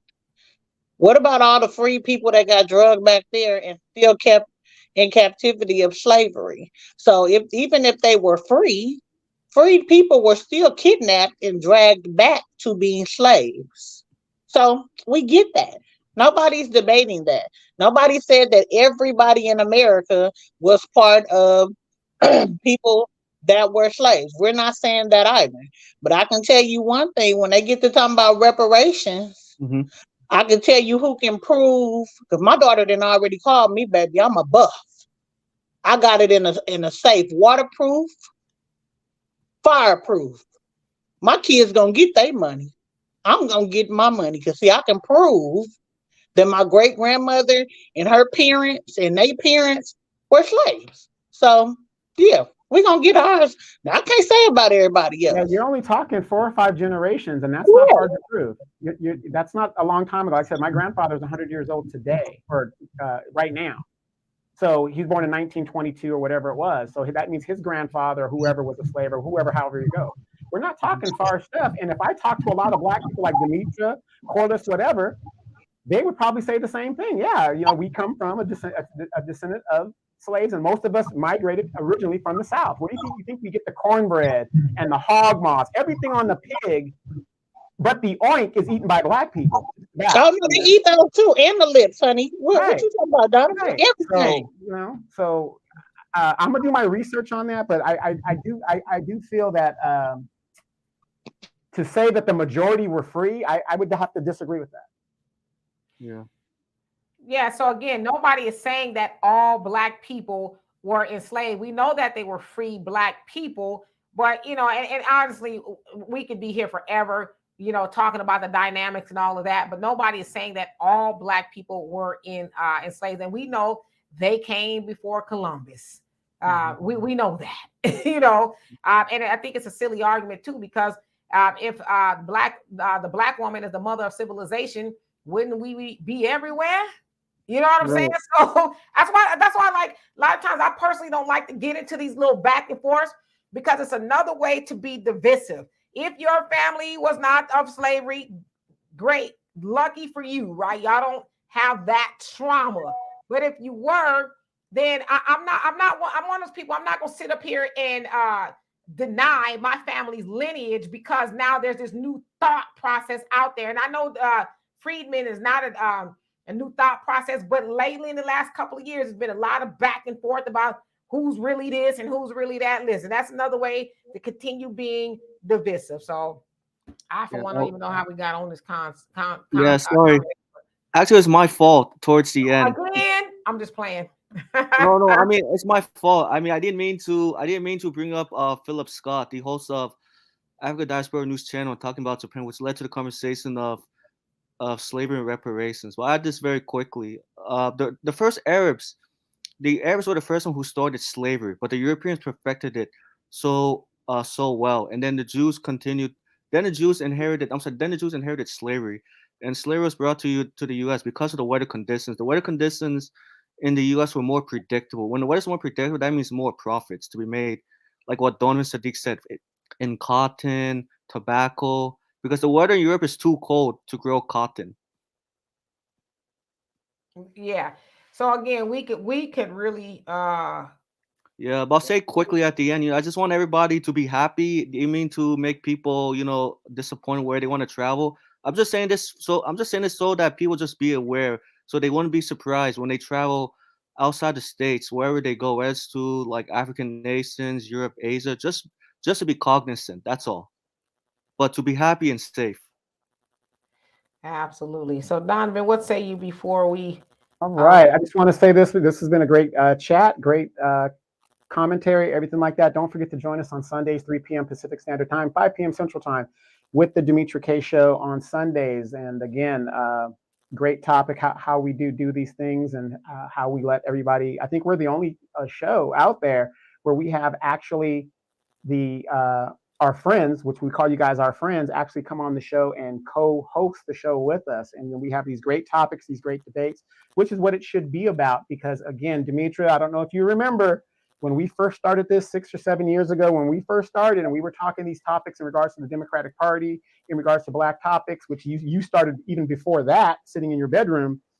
They're now becoming more mainstream as more and more Black people are starting to wake up and they are starting to realize, hey, my pocketbook is not the same. And I'm going to say this for those of you guys that don't get it just yet, and you're still going to be voting Democrat. And that's fine if you want to vote Democrat. In the words of the great communicator, Ronald Reagan, is your life better than it was 4 years ago? Are you making more money? Are you going through eviction right now? If your life is dealing with all this negativity, maybe you shouldn't be voting for the very party that's putting you out on your ass today.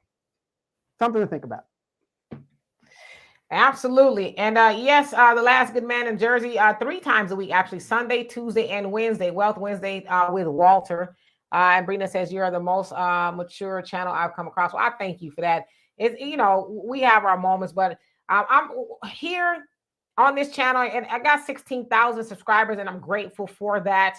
I really am, but even if there was just one person on here every week, if one person gets the message, that's what's important. We really try to be logical here. I know, especially a lot of times on the internet, people try to play on your emotions, right? It's the appeal to emotions. I'm going to get them emotionally involved. I'm going to keep them mad all the time and throw out this and that. And just if y'all notice too, we talk about white supremacy. We don't really talk about white people. We talk about white supremacy, but we really talk about us. Like, what can we do to be better? Just things like that. So to me, the goal of this channel is really just to learn from each other and to spur conversations. Because I know there's a lot of channels out there that don't even glance at the comment section. Comment section just rolling. They don't even hardly acknowledge you. They just and they do that for hours and hours, and they hardly even acknowledge y'all. I think you guys are very important to the larger conversation, and this is what this is. It's a conversation. So we're not always right, but we're not always wrong, and vice versa. As I say before we leave out of here, we love you guys very much. We may not always agree, but it's going to be all love at the end of the day. So I just I'm looking at you guys' comments. And somebody said the comments they buy their finances are actually better under Biden than Trump. But I do contract work, and Trump sucked. Oops, you say sucked for that type of stuff. Okay, absolutely. Gotcha. Vote your pocketbooks. That's what we're talking about. If it's better for you to vote for Democrat and you're making money and doing, that's how we should vote. We shouldn't vote just because we're black and we're supposed to be Democrats. That is our biggest demise. All of these illegal immigrants that they're coming in here, do you know what's going to happen? Half of them, more than half of them, are going to vote Republican. Corliss, did you want to say something before we leave out of here? Yeah, let me let me correct Donovan. See, the other people that come on, y'all, they friends. Okay, I'm family. Let's get that right. So I don't want y'all never come on here and think y'all gonna come for me, because they gonna get you. Gonna get you. Blaze and lemon juice. So anyway, we love and appreciate every last one of y'all. Marjorie, how you doing? I do see you on here. And Donovan, my email too. Okay, and we'll be here tomorrow with Walter Wealth Wednesdays. I think we have a pretty interesting topic. I think we'll see. Anyway, so until then, love and appreciate every last one of y'all. Y'all be safe and y'all have a great evening. Peace.